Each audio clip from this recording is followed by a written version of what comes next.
हा आता मी इथे धुतले कारण मगाशी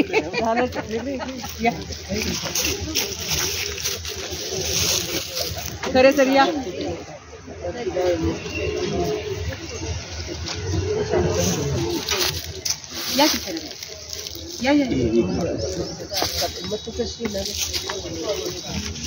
खरे सर तुम्ही पाणी घालायला या नको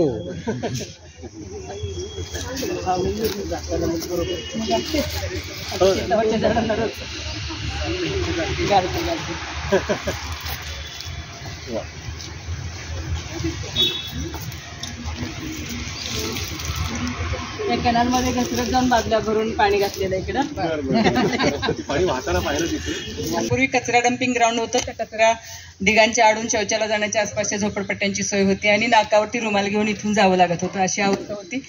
इथल्या लोकांना माहिती येते. त्याच्यामध्ये मी माझ्या कुटुंबाने आणि तुम्हा सर्वांना सोबत घेऊन ही आपण हिरवाई केलेली आहे. आता नव्याने एक हिरवाई शेत घेऊन रिटायरमेंट नंतर तिथं फुलवायचं चाललेलं आहे. आपल्याला सगळ्यांना पुन्हा एकदा तिथं जायचं आहे. जशी जशी ही झाडं वाढायला लागली, फुलायला लागली आणि हिरवी दिसायला लागली, तर आता या जागेला कुठल्या नावाने बोलवायचं? बारसं झाल्याशिवाय आपण ते बाळबाळ म्हणतो तसं आम्ही नुसतं सदरबाजाची जागा, कॅनलच्या शेजारची जागा असं म्हणायचो. आणि त्याच्यात बोलता बोलता मग कात्री साहेब नेहमी असायचे ह्या सगळ्या वाटचालीमध्ये. तर मग त्यांनी सुरुवात केली या जागेला हिरवाई म्हणायला आणि हे नामकरण केलं. आत्तापर्यंत खरं तर मी कधीही असं जाहीरपणे सांगितलं नव्हतं, पण आज समोर एक व्यक्ती आहे की त्यांच्यासमोर हे सगळ्यांना समजावं अशी एक छान माहोल आहे. तुम्ही कात्रे साहेबांना विनंती करते त्यांनी यावं आणि स्वागत स्वीकारावं.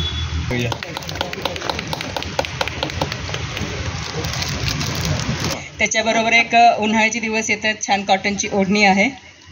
काही करायचं नाही, हे बजावलं तसं. हे लाड आहेत, आपण एकमेकांचे करायला हवेत. त्याला तुम्ही नाही म्हणायचं नाही. ही मधली वस्तू जास्ती उपयोगाची ती पण आहे उपयोगाची, अगदी कॉटन.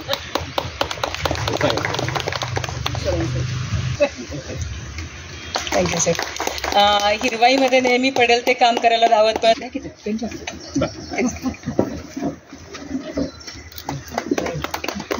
दीपक. आणि मला अजूनही आठवतं आमच्याकडे एक जण ते आपले हे कोण इडलीवाले कोण का हॉटेल विठ्ठल कामतांचे एक कार्यकर्ते एम्प्लॉई त्यांच्या आमच्याकडे आलेल्या होत्या. तर विठ्ठल कामतांचं व्हिजिटिंग कार्ड जे आहे ना, त्यांनी कसं पाकिट केलं, व्हिजिटिंग कार्डच्या आकाराचं एक पाकिट. त्यामध्ये कुठेतरी एखाद्या झाडाची बी घालून बंद केलेलं पाकिट ते व्हिजिटिंग कार्ड म्हणून देतात. तसं तिथं विठ्ठल कामतांनी तुम्हाला हे भेट म्हणून कार्ड दिलेलं आहे म्हणलं. तर असं म्हणलं ह्याच्यामध्ये असं काय लागतंय, त्याच्यामध्ये बिया आहेत एका झाडाच्या. ते आता झाडाचं नाव मला आठवत नाहीये, पण माझं म्हणणं अशा तऱ्हेची व्हिजिटिंग कार्ड देणं की ज्यामध्ये व्हिजिटिंग कार्ड नसून पाकिटामध्ये बी घालून दिले, खूप छान कल्पना मला वाटते. आपल्या शेतात उगवलेल्या झाडांपासूनच्या बिया, वेलींच्या बिया ते सगळं आणलेलं आहे. ते मधल्या सुट्टीमध्ये जेवण झालं की आपापल्या पुढ्या बांधून घ्या. थोडीशी त्याच्यात एक इनोव्हेशन आणणं. आणि मी विनंती करतो, पुष्पगुच्छ हे अतिशय निसर्गाची हानी करणाऱ्या गोष्टी आहेत. त्याकरता इतकी ऊर्जा आणि संसाधन पाणी खर्च होतं. त्या प्लॅस्टिकचा कागद आहे, त्याचं रिबीन आहे, तर काय करणार होतं पुढे सगळ्याचं पुढे. आणि 10 सेकंद त्या माणसाच्या हातामध्ये तो पुष्पगुच्छ असतो. आता नंतर याचा कचराच झाला म्हणून समजा तुम्ही, त्याचं काहीही पुढे कोणी घरी नेऊन ठेवणार नाही की उपयोग नाही त्याचा. कशा करता आपण यामध्ये माझ्याकडे पैसा हा दुय्यम भाग आहे.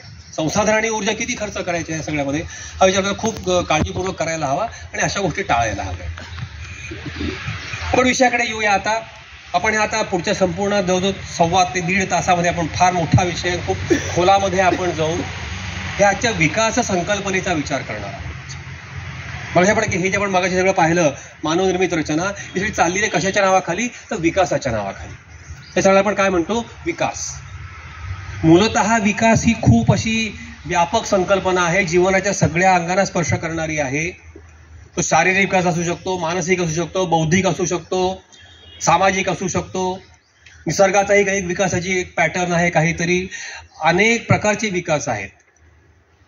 सर्जनशीलता माणसामधली वाढणं, माणसामधलं प्रेम वाढणं, सद्भाव वाढणं, बंधुभाव वाढणं, निसर्गाविषयीचं प्रेम वाढणं, देशभक्ती वाढणं, ह्या सगळ्या विकासाच्या अंतर्गत येणाऱ्या गोष्टी आहेत. माणूस म्हणून चांगला माणूस बनणं या. पण आजच्या विचारामध्ये, आजच्या रचनेमध्ये हा विकासाचा व्यापक विचार कुठेही न होता फक्त आणि फक्त उपभोग तुम्ही किती घेता ह्या एका मुद्द्यावरती सगळा विकासाचा जो काही विचार आहे हा आलेला आहे. आणि बाकी सगळ्या तज्ज्ञांना बाजूला डावलून फक्त अर्थतज्ञ नावाचे जे कोण दुड्ढाचार्य ह्या जगामध्ये आहेत त्यांनी या विकासाचा विचार करायचा अशी एक पद्धत पडून गेलेली आहे. डेव्हलपमेंटविषयी कोणी बोलायचं फक्त इकॉनॉमिक्स बोलतील त्याविषयी, बाकी कोणी काही बोलायचंच नाही अजिबात. संतांनी बोलायचं नाही, महंतांनी बोलायचं नाही, ऋषींनी बोलायचं नाही, कवींनी बोलायचं नाही, विचारवंतांनी बोलायचं नाही, कुणी बोलायचं नाही. फक्त इकॉनॉमिक्स ठरवणार विकास तुमचा होतोय का नाही. इतका हा विषय त्यांनी संकुचित करून टाकला आणि विकासाची व्याख्या जी केली ती उपभोगावरती आधारलेली व्याख्या त्यांनी केली की विकास म्हणजे काय तर सातत्यानं होणारी वाढ. बेसिकली जी बीकॉमच्या पहिल्या दुसऱ्या वर्षाला व्याख्या सांगितली जाते what is development. So development is growth measured in terms of 3 parameters. 3 मोजपट्ट्यांच्या आधारे विकास मोजायचा. एक आहे पहिली जी वाढ आहे ती दरडोई उपभोगामधली वाढ आहे, पर कॅपिटा कन्झम्पशन त्याला म्हणतात. मी इंग्रजी थोडक्यात लिहिणार आहे, पर कॅपिटा कन्झम्पशन. ही त्यांची पहिली मोजपट्टी.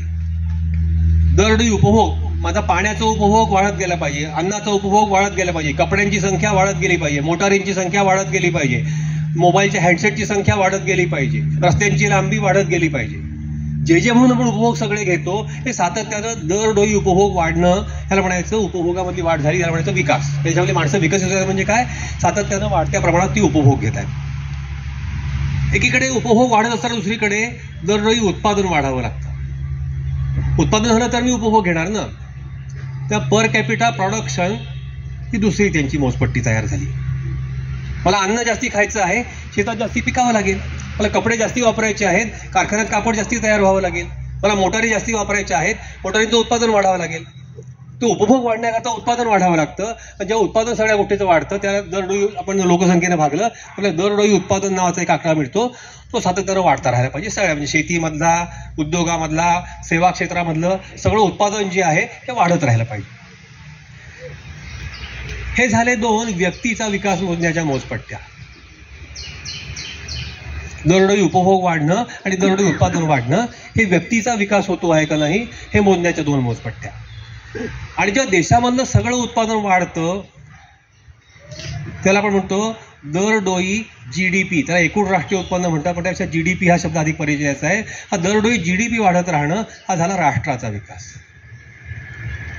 माझं राष्ट्र, माझा देश विकसित होतोय का नाही तर कशाच्या आधारे मोजायचं तर माझा GDP किती वाढतो आहे. आपल्या अर्थमंत्र्यांचं कालचं भाषण होतं, आमचं 6.2 ते 6.8% इथे आहे. लोकसत्ता इथे आता पाहत होतो एवढा रेट असणार आहे वाढीचा. वाढीचा तर म्हणजे काय, आमचा GDP गेल्या वर्षीपेक्षा यंदा 6.8% अधिक असणार आहे. पुढच्या वर्षी त्याच्याहून आणखीन अधिक असणार आहे, त्याच्या पुढच्या वर्षी आणखीन अधिक असणार आहे. असा सातत्यानं वाढणारा GDP म्हणजे माझं राष्ट्र आहे ते विकसित होत आहे. बस विकासाचा विचार या ठिकाणी संपला. याशिवाय विकासाचे दुसरी कुठलीही मोजपट्टी, दुसरा कुठलाही विचार, दुसरा कुठलाही आयाम, डायमेन्शन या ठिकाणी विचारात घ्यायचं नाही. आणि गेली 250 वर्ष गाफेचा शोध लागल्यापासून ह्या तऱ्हेने सातत्यानं वाढ उपभोगामधली, उत्पादनामधली आणि GDP मधली ही चालू आहे. आणि मग मगाशी मी आलेख काढला त्याप्रमाणे हा जर आलेख काढायचा झाला तर 1750 मध्ये हा विकास सुरू झाला. हा सातत्यानं असा एका रेषेमध्ये आपल्या सगळ्यांची उपभोग वाढतायत, उत्पादन वाढतंय सगळीकडचं जगभरामधलं आणि GDP वाढतोय आपला. सगळी राष्ट्र विकसित होत आहेत. सुरुवातीला या ठिकाणी अजूनही म्हणून आपण काही राष्ट्र थोडीशी माग, GDP कमी आहे ती मागास आहेत. काही तर GDP वाढले तर आपण म्हणतो विकसनशील राष्ट्र, काही विकसित राष्ट्र आहेत. तिकडे शिडीच्या पायऱ्या असाव्यात ना त्याची रचना आहे की काही जरा खालच्या पायरीवरती आहेत. अजूनही GDP यांचं कमी आहे. आफ्रिकेमध्ये देश असतील, लॅटिन अमेरिकेमधले काही असतील वगैरे वगैरे. नंतर मध्यम स्तरावरती GDP आहे तर म्हणतो विकसनशील, भारत म्हणा किंवा आणखीन काही ब्रिक्स कंट्रीज वगैरे सगळं म्हणतो तर या स्तरावरच्या. आणि युरोप, अमेरिका, जपान वगैरे जे आहेत तर भरपूर GDP आहे. ह्या विकसित देश आपण त्याला म्हणतो. तर अंडर डेव्हलप्ड, डेव्हलपिंग आणि डेव्हलप्ड अशा तऱ्हेचे 3 आपण स्तर त्यांचे तयार केले. पण सगळ्यांचं उद्दिष्ट काय तर सातत्यानं आपल्याला इथून इथे आलेलो आहोत, आता मला इथून इथे जायचंय, इथून इथे जायचंय. पण इथून इथे या विकसिततेच्या उच्च पातळीला पोहोचल्यानंतर या ठिकाणी भरपूर उपभोग आहेत, भरपूर उत्पादन आहे. या युरोप, अमेरिका, जपानच्या पातळीला पोहोचल्यानंतर इथे थांबायचंय का तर नाही, ह्यांनाही आणखी पुढं जायचं आहे. हा बाण जो आहे ना हा सातत्यानं होणाऱ्या वाढीचा निर्देश आहे. यामध्ये वाढच होत राहिली पाहिजे अनंतापर्यंत. This is limitless growth, infinite growth. त्यानंतर वाढ, आणखी मला किती उपभोग घेतले, आणखीन उपभोग हवेच आहेत. किती उत्पादन झालं, आणखीन उत्पादन करायचंच आहे, हे सातत्यानं वाढतच राहिलं पाहिजे. आणि त्यामुळे हा आलेख जो काही आहे हा पुढे बाण असं दाखवतो की प्रक्रिया अनंतापर्यंत चालू राहणार. पण पुढच्या आनंदाचा विचार नंतर करूया. आजपर्यंत हा विकास गेली 250 वर्ष या सगळ्या राष्ट्रांचा होतो आहे, सगळ्यांचा GDP वाढतो आहे, जगामधले सगळे लोक जास्तीत जास्त उपभोग घेत आहेत, खायला प्यायला भरपूर झालेलं आहे, वस्त्र भरपूर आहे, गाड्या भरपूर आहेत, विमानं भरपूर आहेत, माणूस चंद्रावर पोहोचला आहे, मंगळावर जातो आहे त्याची निर्मनुष्यानं. तर 250 वर्ष ही विकासाची प्रक्रिया उपभोग वाढीची चालू राहिल्यानंतर सगळी माणसं सुखी समाधानी व्हायला पाहिजे नाही का जगामधली. 250 वर्ष जर जास्ती उपभोग घेतोय मी म्हणून समाधानी पाहिजे, मला भरपूर छान मजे में जी रहा हूं. दिसतं का असं कडे आजूबाजूला आपण पाहतो तेव्हा 250 वर्षामध्ये सगळी छान समाधानाने सुखी समाधानी आहेत, आनंदानं जीवन जगतायत, ताणतणाव नाहीत, रोगव्याधी काही नाहीत, मेडिकलचे उपचार आले त्याने GDPत भर पडलेली आहे, छान चाललंय सगळं आमचं, असं दिसतं का? नाही. जरा जरा हा वरचा सोनेरी मुनामा खरवडावा विकासाचा तर खाली सगळे आपल्याला असमाधान, दुःख, व्याधी, चिंता, काळजा हेच दिसतं सगळीकडे. समाधान नावाची गोष्टच अस्तित्वामध्ये नाहीये. माणूस अधिकाधिक असमाधानीच बनलेला आहे आणि एवढे सगळे उपभोग घेऊन सुद्धा तो अधिकाधिक वफवकलेलाच राहिलेला आहे. तर चिंता प्रचंड आहे. म्हणजे अमेरिकेमध्ये कोणी प्लेग, कॉलरा, टायफॉइडनं मरत नाही, ते मानसिक ताणामधनं ज्या व्याधी जन्मल्या त्या म्हणतात सायकोसोमॅटिक एलिमेंट्स, त्यांना हे लोक म्हणतात. हार्ट अटॅक आहे, हाय ब्लड प्रेशर आहे, डायबिटीस आहे, कॅन्सर आहे, इरिटेबल बॉल सिंड्रोम आहे, मायग्रेन आहे, लो बॅक पेन आहे. कुठल्या आल्या व्याधी आहे? सगळ्या मनामधल्या ताणामधनं निर्माण होणाऱ्या व्याधी. मग तुम्ही जर एवढे विकसित आहात लेको, उपभोग एवढे सगळे घेता, तर कशाला तुम्हाला चिंता पाहिजे? तर सगळ्यात जास्त चिंता त्या आहेत जगामधल्या. हा काय प्रकार आहे? मग आम्ही जर विकसित होतो आहोत, आमचा राष्ट्र विकसित होतो आहे, तर मग या सगळ्या ताणतणाव, चिंता आणि डिग्रेडेड क्वालिटी ऑफ लाईफ, जीवनाची गुणवत्ता सातत्यानं घसरत जाणं हे का घडतंय? आणि एका बाजूने माझ्या जीवनाची म्हणजे व्यक्तिगत जीवनाची किंवा पारिवारिक जीवनाची, सामाजिक जीवनाची गुणवत्ता घसरतीये, दुसऱ्या बाजूनी निसर्गाचाही सगळा विध्वंस करतोय आम्ही. त्याची वजावट कुठे होतीये? हे सगळे ताणतणाव, चिंता, व्याधी यांची वजावट यामधनं होत नाही. निसर्गाची जी मी हानी करतो आहे त्याची वजावट मी करत नाही. म्हणजे ह्या विकासाची मला जी किंमत मोजावी लागते आहे, ह्याच्या किमतींचं काय? मी जमा दाखवली फक्त, किमतींचं काय? या सगळ्या त्या खर्चाचं काय? आपण कधी प्रश्न विचारतो का स्वतःला? आज विकास होतो आहे, GDP वाढतो आहे म्हणताना हा GDP ज्या निसर्गातल्या संसाधनांच्या आधारे वाढतो आहे, ज्या निसर्गामधल्या ऊर्जांच्या आधारे वाढतो आहे, त्यांचं काय होतंय? ते ऊर्जा वापरताना प्रदूषण जे होतं आहे त्यामुळे आमच्या जीवनाचं काय होतंय? त्यामुळे कचरा जो वाढतो आहे सगळा, डिग्रेडेबल, नॉन डिग्रेडेबल दोन्ही कचऱ्याचे, ह्यामुळे आमचं नेमकं काय होतं आहे? हे सगळे बायोडायव्हर्सिटी घटते आहे, त्यामुळे आमच्या जीवनावरती नेमका काय परिणाम होतो आहे? की भावी पिढींच्या जीवनावरती काय परिणाम होणार आहे? आम्ही कधी प्रश्न विचारतो का? आम्ही कधीही विचारत नाही. हा विकासाचा मुलामा आणि राजकीय नेत्यांची आणि अर्थतज्ञांची आणि वैज्ञानिकांची भाषणं, हा विकास विकास विकास म्हणणं, ह्याच्या खाली बाकी सगळं जे चुकीच्या गोष्टी लपलेल्या आहेत त्या पुढे येणार का नाही कधी? आणि त्या सगळ्याचा अर्थ आपण याला विकास म्हणणार का पुन्हा? केवळ आमचा GDP वाढते म्हणून आमचं राष्ट्र विकसित होतंय या म्हणण्याला कितपत अर्थ राहतो? आपण हे सगळे प्रश्न विचारणार आहोत आता. की हा विकास खरोखरीच आहे का? केवळ अशा प्रकारे उपभोग, उत्पादन आणि GDP मध्ये वाढ होणं ह्याला विकास म्हणता येईल का? याच्या किमतींचं काय? ह्याचं उत्तर असं आहे की अर्थतज्ञ ही सगळी लबाड मंडळी आहेत. माफ करा, कोणी जर इकॉनॉमीचे प्राध्यापक असेल मला माफ करा तुम्ही, पण अर्थतज्ञ, अर्थशास्त्र ही एक लबाडी आहे. It's a fraud. असंख्य चुकीच्या गोष्टी पुढे रेटून, असंख्य भ्रामक संकल्पना पुढे रेटून हे विकास होत आहेत असं दाखवत आहे. तर सगळ्यात मोठा फ्रॉड म्हणजे ह्या विकासाच्या किमतींचा विचार जराही न करणं. हे अर्थशास्त्र जे काही आहे हे आम्हाला एक असं बॅलन्स शीट मांडायला सांगतं बरं का. आम्हाला अकाउंटिंग जेव्हा शिकवतात अर्थशास्त्रामध्ये, इकॉनॉमीच्या अंतर्गत बुक कीपिंग, तर ते म्हणतात की इकडे तुम्ही जमेचा कॉलम लिहायचा, इकडे खर्चाचा कॉलम लिहायचा, जमेचे सगळे कॉलम लिहा, त्यांची बेरीज करा, खर्चाचे आयटम्स लिहा, त्यांची बेरीज करा, आणि मग जमेतून खर्च वजा करून जर श्री शिल्लक राहिली तुमचा धंदा चांगला चाललाय, फायद्यात चाललाय म्हणायचं. तर खर्च जास्ती असेल तर तोट्यात चाललाय म्हणायचं, दिवाळखोरीत तरी काढा किंवा दुसरं कर्ज घेऊन काहीतरी नवीन काहीतरी करा म्हणून सांगतात ते.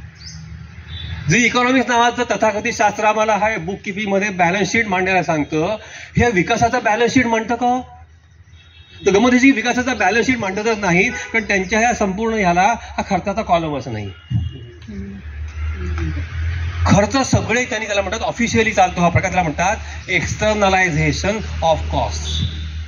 ह्या मला शेवटी विकासाचा मला खर्च येतो ना काहीतरी. निसर्गामध्ये कुठलीही गोष्ट फुकट मिळत नाही. संस्कृतमध्ये जुन्या काळात सुवचन सांगितलेलं आहे, न अदत्तम उपतिष्ठते. उपतिष्ठते म्हणजे मिळणं.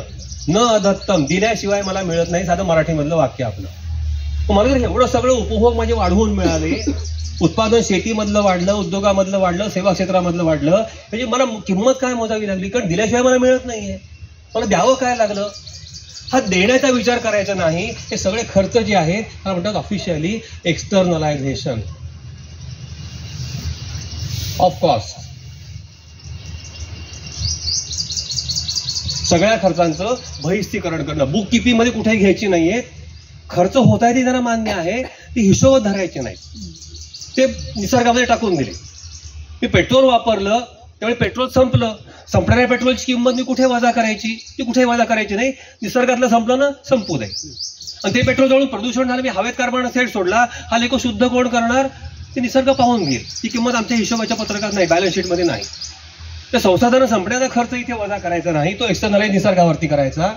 प्रदूषण झालं, निसर्गावरती एक्सटर्नलाइज करायचं. कचरा तयार झाला, तो एक्सटर्नलाइज करून टाकायचा. त्याची कुठली रिसायकलिंगची म्हणा किंवा कुठली त्याची किमती इथे धरायच्या नाहीत. त्याच्यामुळे मानसिक ताण वाढले आहे सगळ्या प्रक्रियेमध्ये. त्याकरता माझं हेल्थ जे काही आरोग्य आपण म्हणतो, मानसिक स्वास्थ्य हे ढासळलं, त्याची वजावट करून टाकायची नाही, कुठल्या ते बाहेर करून टाकायचे खर्च. पण शारीरिक व्याधी आले जडल्या प्रदूषणामुळे, कचऱ्यामुळे, धावपळ दगदगीमुळे, त्याची वजावट करायची नाही. विकासाकरता जे खर्च येतात ते सगळे एक्सटर्नलाइज करून टाकायचे. आणि किती खर्च येते तर आपण सर्वनाशाची किंमत खरं म्हणजे मोजतो. आतून माणसाचा सर्वनाश आणि बाहेरून कुटुंब, समाज, राष्ट्र आणि पर्यावरण या व्यवस्थांचा नाश. अशी सर्वनाशाची किंमत आपण ह्या विकासाच्या अंतर्गत इथे मोजतो खरं म्हणजे. पण सगळ्या किमती बाहेर टाकायच्या. त्याचं कारण असं आहे, हा जो इथे शब्द आहे ना, ग्रॉस डोमेस्टिक प्रॉडक्ट, मी मुद्दाम कॅपिटलमध्ये लिहितो. हा ग्रॉस डोमेस्टिक प्रॉडक्टचा विचार का, त्या ठिकाणी जर मी नेटचा विचार करायला लागलो तर सगळं हे विकासाचं जे काही शास्त्र नसलेलं आहे हे एका क्षणात कोसळतं. आपल्याला फरक लक्षात आहे ग्रॉस आणि नेट मधला. ग्रॉस मधनं जेव्हा मी सगळे खर्च वजा करीन ना, तेव्हा मला हे नेटचं उत्तर मिळेल. ग्रॉस वजा सगळे खर्च म्हणजे एकूण उत्पादन वजा खर्च म्हणजे माझा नक्क फायदा किती, धंद्यामध्ये मला कमावले किती, खर्च किती झाला, तो माझा फायदा राहिला. गंमत अशी आहे की वास्तवामध्ये हे जे सगळे खर्च जे आहेत ना, हे अतिप्रचंड आहे. जमेच्या बाजूला आपण खरंच फक्त नुसते 1-2 गोल काढूया तर जमेच्या बाजूचा माझा जो गोल आहे या सगळ्यामधला, हा एवढीशी जमा मला दिसते आहे. हा जो खर्चाचा कॉलम आहे ना, तिकडे एवढा मोठा मला आकडा मिळणार आहे. ह्या जमेपेक्षा जीडीपी मधल्या वाढीच्या म्हणजे उत्पादनामधल्या वाढीच्या जमेपेक्षा त्याचे खर्च जे मला करावे लागत आहेत वेगवेगळ्या स्तरांवरती, हे अतिप्रचंड आहे. तर जर जमेतून खर्च मी वजा केले, ग्रॉसमधनं सगळे खर्च वजा केले, तर नेट जे काही मला मिळणार आहे हे निगेटिव्ह आहे, ऋणात्मक आहे, नकारात्मक आहे. म्हणजे प्रत्यक्षामध्ये विकास होतच नाहीये. मी अधिकाधिक माझा धंदा दिवाळखोरीकडे चाललेला आहे हे लक्षात येईल. विकासाचा धंदा दिवाळखोरीकडे चाललेला आहे खर्च अधिक होत असल्यामुळे. पण निसर्गाला बाहेरून संपवतोय, स्वतःला आतून संपवतोय. हे माहिती इकॉनॉमिक्सना, हे उघड होऊ नये याकरता हे काही वजा करायचंच नाही. आणि म्हणून ग्रॉस डोमेस्टिक प्रॉडक्ट काय वाढतच राहतो. किमतीत जर विचारात घेतले नाहीत तर नुसत्या वरच्या फोपशा वाढीला अर्थ काय राहतो. मी किंमत त्याहून जास्ती मोजतोय. ती किंमत आतल्या पर्यावरणामधली आहे आणि बाहेरच्या पर्यावरणामधली. ह्या किमतींचा विचार आपल्याला सातत्यानं करायला हवा. तर मी थोडंसं ह्या विकासाच्या आलेखाच्या इतिहासाच्या सगळ्या किमतींचा आपण मांडणी करू. विशेषतः आपण हा निसर्गाच्या अनुषंगाने मांडणी करणार आहोत. निसर्गामधला आपण सगळा विकास जो होतो आहे त्याला आपण म्हणणार आहोत नैसर्गिक संसाधनं, नॅचरल रिसोर्सेस. यांचं काय होतं, जेव्हा 1750 मध्ये वाफेचा शोध लागला, आपण अधिकाधिक प्रमाणात संसाधनं खणून काढायला लागलो, तोडायला लागलो, झाडं तोडायला लागलो, पाणी उपसून घ्यायला लागलो, खनिजं उपसून काढायला लागलो. हे सगळे म्हणून नैसर्गिक संसाधनं जी काही आहेत ती सातत्यानं घटत आहे. एका बाजूने माझं उत्पादन वाढतंय पण संसाधनं सगळी जी आहेत ती घटत आहेत. म्हणजे आपण विचार केला ऊर्जा स्रोतांचा, ते घटत चालले. दगडी कोळसा घटत चाललाय, पेट्रोलियम तेल घटत चाललंय, युरेनियम संपत चाललेलं आहे. ऊर्जा संसाधन जमिनीमधून आपण ज्या फॉसिल फ्युएल्स म्हणतो आणि युरेनियम सारखी मटेरियल्स म्हणतो, खणून आपण काढतोय आणि संपवतो आज सगळी. जेवढ्या ऊर्जा जास्ती वापराव्यात प्रदूषण जास्ती होतं. सगळ्याचा कचरा मोठ्या प्रमाणात तयार होतो, तो मात्र वाढत चाललाय. विकासाच्या समप्रमाणात प्रदूषण आणि कचरा वाढत चाललाय. म्हणजे नैसर्गिक संसाधनं घटणं, ऊर्जा स्रोत घटत जाणं, प्रदूषण वाढणं, कचरा वाढणं, या 4 प्रकारच्या समस्या आपण बाह्य पर्यावरणात निर्माण करतो आहोत. आणि या 4 5वी एक समस्या मूकपणे निर्माण होते आहे. तिचा म्हणतो लॉस ऑफ बायोडायव्हर्सिटी, जैवविविधता घटत चालली. प्राण्यांचे अधिवास उद्ध्वस्त होत आहेत, सगळं पर्यावरण प्रदूषित झालेलं आहे. प्रजातीच्या प्रजाती, मी संख्या म्हणत नाही, प्रजातीच्या प्रजाती नाही शब्द, स्पीसीज एक्सटिंक्शन होत आहे. मुळामध्ये अब्जावधी प्रजाती आहे ते खरं, पण दरवर्षी काही हजार प्रजाती हे संपत चालले. त्याला ग्रेट डाटा बुक म्हणतात, की धोक्यामध्ये असलेल्या प्रजातीचं एक यादी केली जाते, म्हणतात रेड डाटा बुक. मोठं चाललं सुरू की हा प्रजाती डोक्यामध्ये, ह्या प्रजाती जमिनीवरच्या, समुद्रामधल्या, हिमालयामधल्या, अंटार्क्टिकावरच्या, सगळीकडे जे कुठे प्रजाती आहेत सगळ्या नाहीशा पावत चालल्या. मग ग्लोबल वॉर्मिंगमुळे असेल, त्यांचे जंगल उद्ध्वस्त झाल्यामुळे असेल, पाणी दूषित झाल्यामुळे असेल, समुद्र दूषित झाल्यामुळे असेल, अनेक कारणं असतील. आणि मूकपणे या सगळ्या प्रजाती बळी पडतायत मानवी उद्योगाला. आणि या 5 प्रकारच्या समस्या ह्या निसर्गामध्ये आपण निर्माण करतो आहोत, की ज्या निसर्गाला संपवत आहेत. खरं म्हणजे आपण निसर्ग ओरबाडून खातो आहोत, निसर्गाला संपवतो आहोत. मग आज जर आपण असे वागलो तर भावी पिढ्या जगणार आहेत कशाच्या आधारे? आम्ही 250 वर्ष विकास करून घेतला आणि आम्ही मजेमध्ये जगलो. आपल्या आधी 250 वर्षामधल्या सगळ्या पिढ्या तुमच्या आमच्या सकटपर्यंत धरून चालू. भावी पिढ्यांकरता काही शिल्लक असणार आहे? काही नाही. आपण सगळे इतकं ओरबाडतोय. आणि दुर्दैव आहे की आज ही जी आपली पिढी आहे ना, ही ऑलमोस्ट चांगलं जगणारी शेवटची पिढी आहे पृथ्वीची. त्यामुळे आता 40 ते 60 या दरम्यानची पिढी आहे ना, ही चांगलं जगणारी शेवटची पिढी आहे. पुढच्या पिढी करता बेसिक ज्या आपण म्हणतो मूलभूत गरजा त्या सुद्धा त्यांच्या भागणार नाही आहेत. त्यामुळे हा जो विकास याला म्हटलं जातं नॉन सस्टेनेबल डेव्हलपमेंट. हा अधारणाक्षम विकास आहे. नॉन सस्टेनेबल, हा टिकाऊ नाही, हा दीर्घकाळ चालणार नाही, हा अधारणाक्षम विकास आहे. मी तर म्हणतो उगाच त्याला विकास शब्द का वापरायचा? हा चक्क विनाश आहे. आपण विनाशाकडे चाललेलो आहोत, निसर्गाच्या विनाशाकडे. निसर्गामुळे माणूस जगत असल्यामुळे निसर्ग संपला की माणूस संपणार आहे. म्हणजे आजच्या माणसाचं ध्येय काय आहे? तर स्वतःला संपवणं. आमच्या विकासाचं ध्येय काय? मनुष्य जातीनं आत्महत्या करणं. ही प्रक्रिया जी आहे ना, ही विकासाची नाहीच आहे, ही विनाशाची प्रक्रिया. स्वतःसह सर्व सृष्टीला संपवून टाकायचं आहे आम्हाला. कसं ह्याला विकास म्हणायचं? केवळ एका छोट्याशा खिडकीतनं बघितल्यामुळे इकॉनॉमिक्स मंडळी ह्याला विकास म्हणतात. पण ती छोटीशी खिडकी आपण मोठी केली जरा, की त्या भगदाडामध्ये आपल्याला सगळं मागचं जे काही काळं चित्र आहे हे दिसायला लागतं.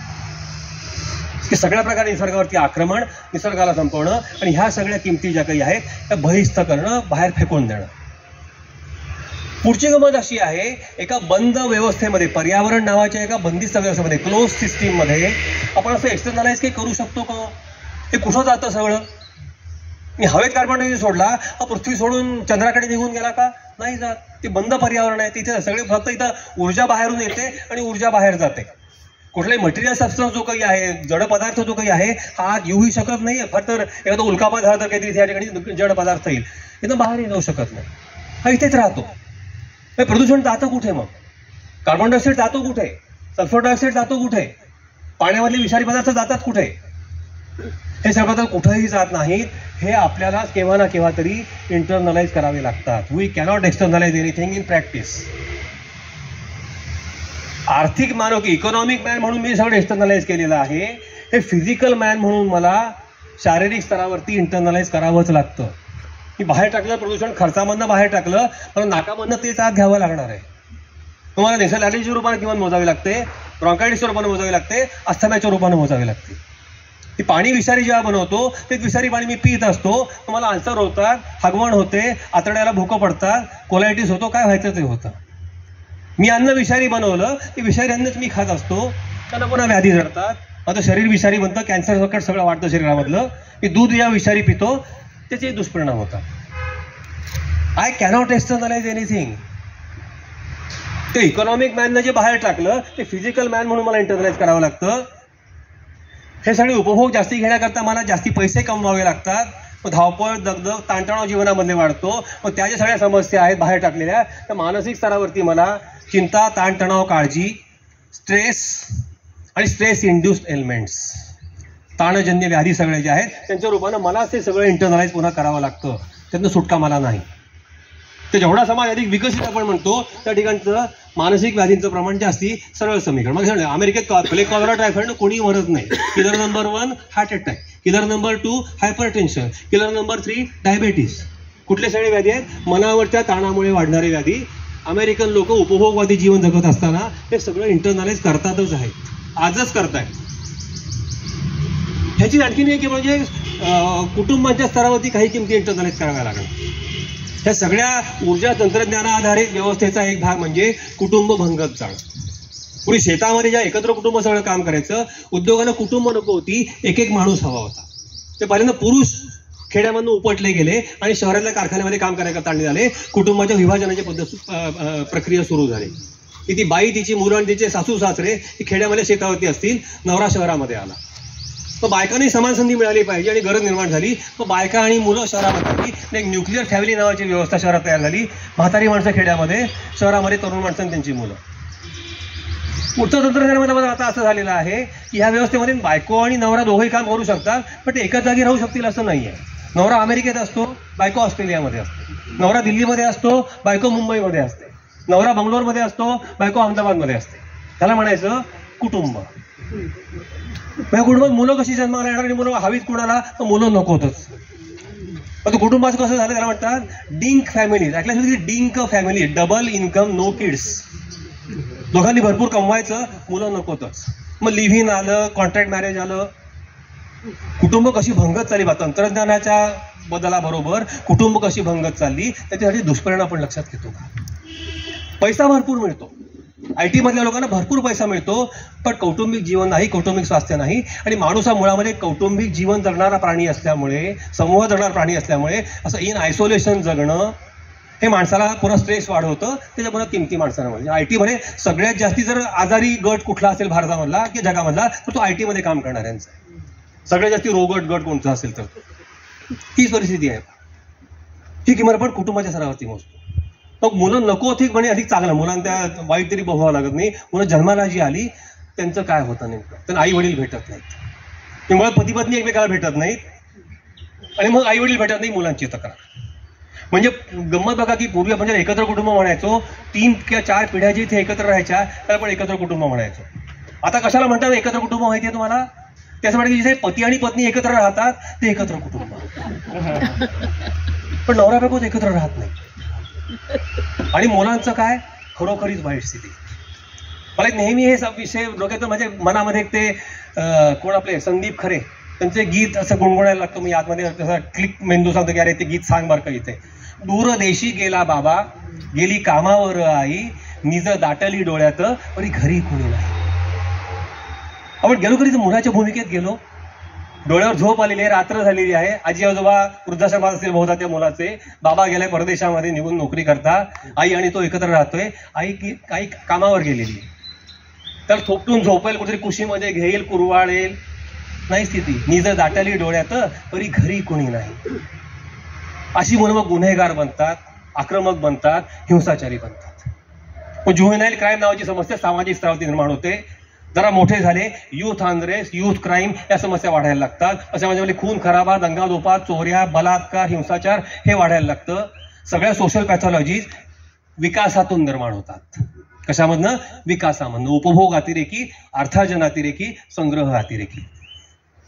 3 गोष्टी व्यक्तिगत जीवनामध्ये वाढल्या की वैयक्तिक, पारिवारिक, सामाजिक सगळं अधपतन सुरू होतं, विभाजनाला सुरुवात होते. मग जे तरुण आहेत ते पुढे नेते बनतात. नेते म्हणून ती शोषण आणि वसाहतवादाची प्रक्रिया पुढे चालू ठेवतात. एक्सप्लॉयटेशन आणि कॉलोनियलिझम हा सगळा विकास हा विकसित देशाचा कशाच्या आधारे झाला? शोषणाच्या आधारे विकास झाला. कारण ह्या संसाधनं मोठ्या प्रमाणात लागतात. माझ्या देशामध्ये संसाधनं संपली, इतरांवरती आक्रमण करणं भाग आहे. केवढासा इंग्लंड आहे, केवढासा फ्रान्स आहे, केवढासा डेन्मार्क आहे, केवढासा पोर्तुगाल आहे. पण विकसित देश कसे? अख्ख्या जगावर राज्य करून. ते त्या काळी म्हणायचे की राणीच्या म्हणजे इंग्लंडच्या राणीच्या एलिझाबेथ राणीच्या साम्राज्यावरती सूर्य मावळत नाही. जिथे कुठे सूर्य आहे खाली इंग्लंडच्या राणीचा म्हणजे भारत सगळ्यात मोठा त्यांचा काय म्हणतो लूट करण्याचा देश होता. पण जगभरातल्या सगळ्या 5ही खंडांमध्ये इंग्लंडच्या राणीचं साम्राज्य होतं, फ्रेंचांचं होतं, पोर्तुगीजांचं होतं, डचांचं होतं. सगळ्या जगाचं शोषण करून इंग्लंड विकसित झाला, फ्रान्स विकसित झाला. पोर्तुगाल, डेन्मार्क आणि स्पेन विकसित झाले आणि अमेरिका विकसित झाली, रशिया विकसित झाला, चीन विकसित झाला. शोषण आणि वसाहतवाद, एक्सप्लॉयटेशन आणि कॉलोनियलिझम याशिवाय हा विकास होऊच शकत नाही. एवढी प्रचंड भूक आहे संसाधनांची आणि ऊर्जा स्रोतांची की शोषण करावंच लागतं तुम्हाला. आणि दुर्दैवाने तुमचा आमचा भारत सुद्धा आज ह्याच प्रक्रियेत समाविष्ट आहे. आपणही कोणाचं तरी शोषण करूनच विकसित होतो आहोत. प्रकार थोडासा वेगळा आहे, त्याला फोर्थ वर्ल्ड थिअरी म्हणतात. की भारतासारखे जे नवविकसित देश, नवस्वतंत्र देश आहेत, दुसऱ्या महायुद्धात स्वतंत्र जे झाले, त्यानंतर बाकी जग काही फारसं उरलंच नाहीये. ते इंग्रजांनी संपवलं, फ्रेंचांनी संपवलं की आपल्या ताब्यामध्ये ठेवलं, आम्ही आणखीन कोणाचं शोषण करणार. मग ह्या दिशेने काय केलं, आपल्या देशाच्या अंतर्गत 2 जगं निर्माण केली. तर भारतामध्ये आमचा एक इंडिया आहे, तो भारतामधल्या भारताचं शोषण करून विकसित होतो आहे. क्रीमी लेअर वरचा 10-15% जो गट आमच्या इंडियाचा आहे भारतामधला, हा बाकी 70-80% भारतीयांचं शोषण करून तो विकसित होत आहे. आणि हे 70-80% भारतीय म्हणजे कोण, तर खेड्यात राहणारे लोक आणि आदिवासी बहुल असे जे भाग आहेत, जंगलाच्या वरती आधारित ज्यांची उपजीविका आहे असे भाग. आपल्याच बांधवांच्या शोषणामधनं आमच्यामधलेच काही जण हे इंग्लंड अमेरिकेसारखं जीवन या ठिकाणी जगतायत. एलिट क्लास आपण ज्याला म्हणतो, क्रीमी लेअर आपण ज्याला म्हणतो, तो हा वर्ग आहे सगळा. हे जे चौथं जग आहे, चौथं जग भारतामधलं झालं. तिसऱ्या जगाच्या अंतर्गत असं हे चौथं जग आपण निर्माण केलं. फोर्थ वर्ल्ड थिअरी जी थिअरीज पुढे आलेली आहे त्या सगळ्यामध्ये. ही प्रक्रिया नैतिक वाटते का आपल्याला? आपल्याच बांधवांचं शोषण किंवा जगातल्या कुठल्याही बांधवांचं शोषण करणं काय, निसर्गाचं शोषण करणं काय? शोषणाच्या कोणाच्या तरी आधारे, लुटीच्या आधारे त्यांची हिंसा करून, त्यांना बेदखल करून, उद्ध्वस्त करून मी माझी उपभोग आणि उत्पादन वाढवतो आहे. Is it ethical? हे न्याय्य आहे, नैतिक आहे? मग आपण सध्या काय करतो? दुसरं, आपण तर एलिट क्लास मधले असतो, मला दिसतंय बऱ्यापैकी, माझ्या सकटभर कसं मी स्वतःला वगळत नाही त्यामधनं. आपण काय करतो? दुसरं, जे शिक्षिका आहेत शाळेमधल्या, रोज आपण शाळेमध्ये प्रार्थना म्हणून घेतो, भारत माझा देश आहे, सारे भारतीय माझे बांधव आहे. तो नर्मदेच्या धरणामुळे जो उद्ध्वस्त झालेला बांधव आहे, तो माझा बांधव आहे का खरोखरी? त्याचं मी काही चिंतन करतो, त्याचं काय झालं पुढे बघतो. हे कोयनेचं धरण या ठिकाणी बांधलं 60च्या दशकामध्ये. धनगर जे सगळे त्या कोयनेच्या खोऱ्यामध्ये राहायचे, अजूनही पुनर्वसन झालेलं नाहीये. तेव्हा तो पाणलोटाच्या वर सरकले, अजूनही ते पशुपालनच करतात. ते पलीकडनं जेव्हा लॉन्च येते, लॉन्चमधनं दूध विकायला न्यायचं, पण उदरनिर्वाह चालवायचा. ही स्थिती आहे इथली. हे माझे बांधव नाही, सातारा जिल्ह्यामधले हे माझे भाऊ आहेत, कोयनेच्या खोऱ्यामध्ये धनगर. सारे भारतीय जर माझे बांधव असतील तर ह्या बांधवांच्या शोषणावरती मला वीज मिळते ना, त्यांना बेदखल केलेलं आहे मी. अजून त्याच्यामध्ये रस्ते नाहीत, वीज नाही, काही नाही त्यांच्यापाशी. कसा विकास म्हणायचा? पण गव्हर्नमेंटची इकॉनॉमिक्स मध्ये पुन्हा हा दर डोळी शब्द आहे, पर कॅपिटा, ही पण आणखीन एक लबाडी इकॉनॉमिक्स मंडळींची. की सरासरी उपभोग किती वाढले, सरासरी उत्पादन किती वाढलं, हे तुम्ही काय एकूण सगळं उत्पादन भागिले लोकसंख्या गणित मांडलं किंवा सरासरी उपभोग मिळतो, सरासरी उत्पादन मिळतं आणि दरडोई सरासरी GDP मिळतो तुम्हाला. प्रत्यक्षामध्ये हे वाटप गणिती प्रमाणात समान पद्धतीनं होतं का? 100ला 4 भागल्यानंतर 25 ते 4 मला गट मिळतात. प्रत्यक्षामध्ये हे 25 ते 4 गट होत नाहीत ना. एखादा 90 घेतो, एखादा 5 घेतो, एखाद्याला अर्धाच मिळतो. ही जी विषमता, प्रत्यक्ष वितरणामध्ये विषमता आहे या सगळ्या फायद्यांची, विकासाच्या फायद्याची, ही विषमता कुठे आहे, या सगळ्या प्रतिबिंबित कुठे होते? ही विषमता झाकली जावी याकरता किंवा हे दरडोईचं गणित मांडलं जातं. पर कॅपिटाचं गणित का मांडायचं? तरी विषमता आपोआप झाकली जावी. हे सगळं पोशिगंडाची कार्पेट आपण ज्याला म्हणतो तशातला प्रकार आहे. की बरोबर वाटतं की सगळ्यांचे उपभोग वाढल्यावर का दरडोई पर कॅपिटा कन्झम्पशन आमचं वाढलं, पण तो मुंबईमधला माणूस संडासामधली आपली घाण वाहून घालवायला 200 लिटर पाणी दिवसाला वापरतो. आणि शिरूर तालुक्यात, दुष्काळी तालुक्यामध्ये पुणे जिल्ह्यामधला, या बाईला हंडाभर पिण्याचं पाणी आणण्याकरता 3 मैल चालावं लागतं उन्हाळ्यामध्ये. रात्री विहिरीमधला चिखल भरून आणतात ती, त्यामध्ये तो चिखल निवळतो रात्रभरामध्ये, तर सकाळी 2 लिटर माणशी पिण्याचं पाणी मिळतं. पण दरडोई उपभोग काय सांगतो? भारतामधल्या प्रत्येक माणसाला सरासरीनं 50 लिटर पाणी मिळतं आहे, भरपूर. दडगड डुंबतोय आम्ही पाण्यामध्ये. पण तो माणूस कुत्र्याला धुण्याकरता 50 लिटर पाणी वापरतोय आणि याला पिण्याच्या 2 लिटर पाण्याकरता रात्र विहिरीमध्ये खाली उतरून चिखल भरून आणावं लागतोय. ही विषमता कुठे यामध्ये प्रतिबिंबित होते? ते माझे बांधव नाहीत का? आपण कधी विचार करणार कधी याच्यावर की विकास म्हणतात हा केवळ आपण याच्या लाभार्थी आहोत, मला फायदा होतो आहे म्हणून मी याचं गुणगान करणार का? कुठं ते सगळ्यामधल्या फॅलसीज ज्या काही आहेत आणि फ्रॉड जे काही आहेत ना, लबाड्या सगळ्या याच्यामधल्या, ह्या आपण लक्षात घेतल्या पाहिजे. की हा विकास नाही, हा व्यक्ती, कुटुंब, समाज, राष्ट्र आणि निसर्ग या सगळ्याचा अवनती घडवणारा, सगळ्या व्यवस्था उद्ध्वस्त करणारा हा तथाकथित विकास आहे. हा विकास नाही, हा विनाश आहे. पुढची आणखीन गंमत इकॉनॉमीची, किती लवाड्या करायला त्याला की मर्यादा नाही. हे म्हणजे मगाशी जमा आणि खर्च मांडली की नाही, तरी जमा अधिकाधिक दिसावी म्हणून आणखीन हे काय गडबडी करतात पहा. तर कित्येक गोष्टीच्या खर्चाच्या बाजूला मांडायला पाहिजेत, आणखी जी वजावट व्हायला पाहिजे खरं म्हणजे त्या ते जमेच्या बाजूला मांडतात. एखादा माणूस दारू पितो, ही चांगली गोष्ट आहे का वाईट गोष्ट आहे? वाईट गोष्ट आहे. पण दारू पिणाऱ्यांची संख्या वाढली आणि दारूचं उत्पादन वाढलं की ती वाईट गोष्ट म्हणून खर्चाच्या बाजूला न मांडता आमचा GDP वाढतो. जेवढे लोक गुटखा जास्ती खातील आमचा GDP वाढतो आणि विकास होतो. लोक जेवढे दारू जास्ती पितील आमचा GDP वाढतो आणि आमचा विकास होतो. समाजात जेवढे गुंडगिरी जास्ती असेल, पोलिसांची संख्या जेवढी जास्ती असेल तेवढा आमचा अधिक विकास होतो. आमचा सैन्यावरती खर्च जेवढा जास्ती होईल तेवढा आमचा विकास होतो. आम्ही युद्ध जेवढी जास्ती करू आमचा विकास होतो. इथे अपघात जेवढे जास्ती होतील आमचा विकास होतो. काय प्रकार आहे हा? ज्या गोष्टी मूलतः अनैतिक आहेत, चुकीच्या आहेत, घातक आहेत, त्या सुद्धा आमच्या विकासाच्या बाजूला म्हणजे जमेच्या बाजूला जाऊन त्याच्यामुळे विकास होते असं आपण म्हणतो. एक अमेरिकेमधला पर्यायी विचारवंत होता राल्फ नेडर, त्याचं नाव. ते फार सुंदर पुस्तक आहे, अनसेफ ॲट एनी स्पीड नावाचं, मोटारींच्या विषयीचं पुस्तक आहे, अनसेफ ॲट एनी स्पीड.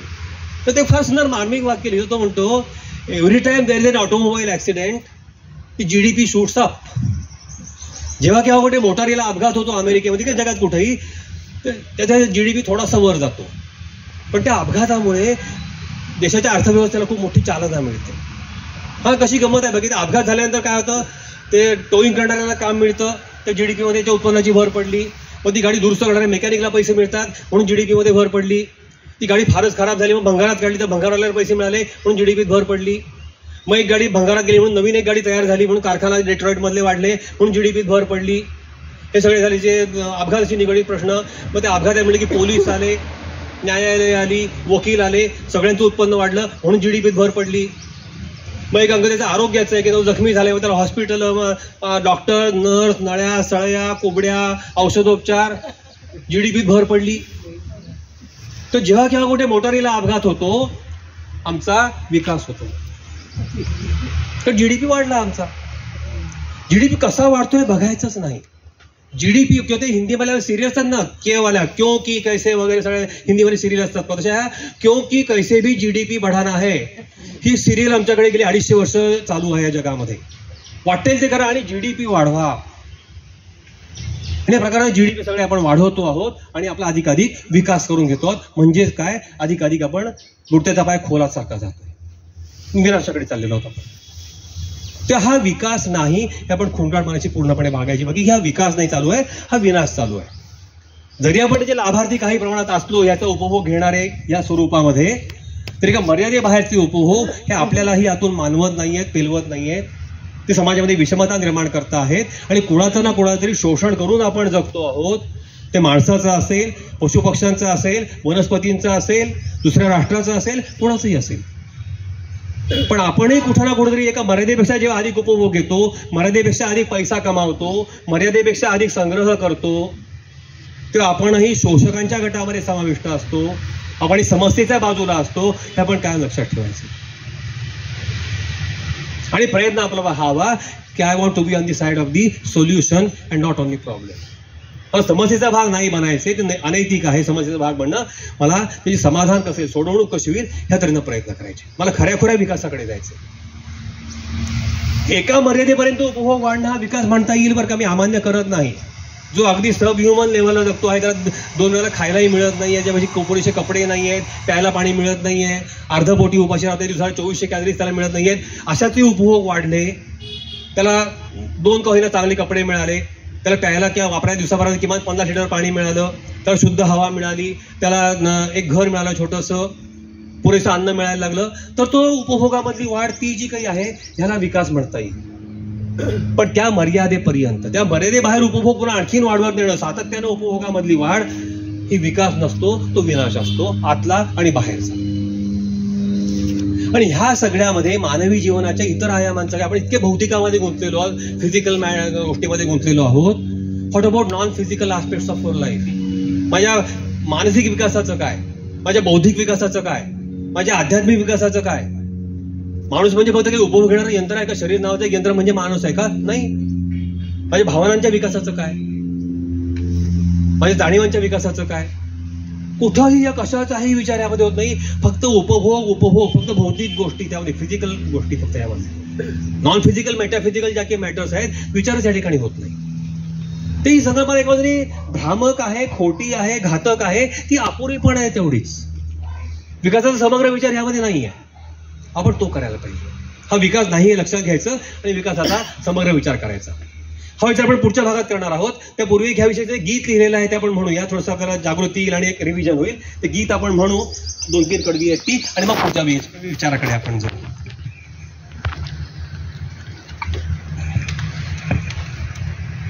ते गीताचं पहिली 2 ध्रुवपद आहेत. विकास म्हणजे काय जनांनो, ध्यान देऊनी तुम्ही ऐका, आणि आज जयाला विकास म्हणती, मुळीच त्याला भुलू नका. आणि मग विकास कसा नाही सांगणारी पहिली 3 कडवी आपण म्हणू, मग थांबू, पुढचा भाग पाहू, मग पुन्हा पुढची 4 कडवी आहेत ती आपण म्हणू. माझ्या भाऊ अर्ध्या दिवस सांगतो, म्हणा. विकास म्हणजे काय जनांनो, ध्यान देऊनी तुम्ही ऐका, आज जयाला विकास म्हणती, मुळीच त्याला भुलू नका. विकास संकल्पना असे हो, खूपच व्यापक मुळामध्ये, करुणी ठेविली तिला संकुचित, बांधुनी आर्थिक बाबीमध्ये, जाणून घ्या हो त्यांची लबाडी, भोळे तुम्ही मुळी राहू नका, आज जयाला विकास म्हणती, मुळीच त्याला भुलू नका. उपभोगामध्ये वाढ जाहली, विकास त्याला वदती हो, उत्पादन वाढले वाढला, GDP तो विकास हो, झापड बांधुनी ढोल बडविती, त्यांनी बधीर होऊ नका, आज जयाला विकास म्हणती, मुळीच त्याला भुलू नका. भोग वाढता खचित होतसे, हानी शरीर मन ह्यांची, कुटुंब आणिक समाज राष्ट्रे, आणिक पर्यावरणाची, दडविती ह्या हानींची किंमत, तज्ञ सदा हे विसरू नका, आज जयाला विकास म्हणती, मुळीच त्याला भुलू नका. हे आजचं वास्तविक विकास जे आपण पाहिलं, हा विकास नाही, हा विनाश आहे. आता आपण म्हणू की विकास म्हणजे नेमकं मग काय, आणि ती जी एक बहुआयामी संकल्पना आहे तिला मी नाव दिलेलं आहे सम्यक विकास.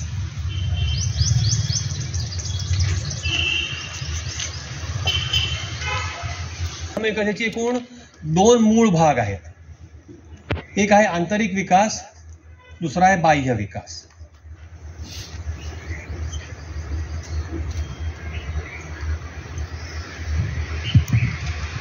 आंतरिक विकासाचे 4 आयाम आहेत, 1, 2, 3 आणि 4. बाह्य विकासाचे 4 आयाम आहेत, 1, 2, 3 आणि 4. इकडचा पहिला म्हणजे शारीरिक, दुसरा आहे मानसिक, तिसरा आहे बौद्धिक आणि चौथा आहे आध्यात्मिक.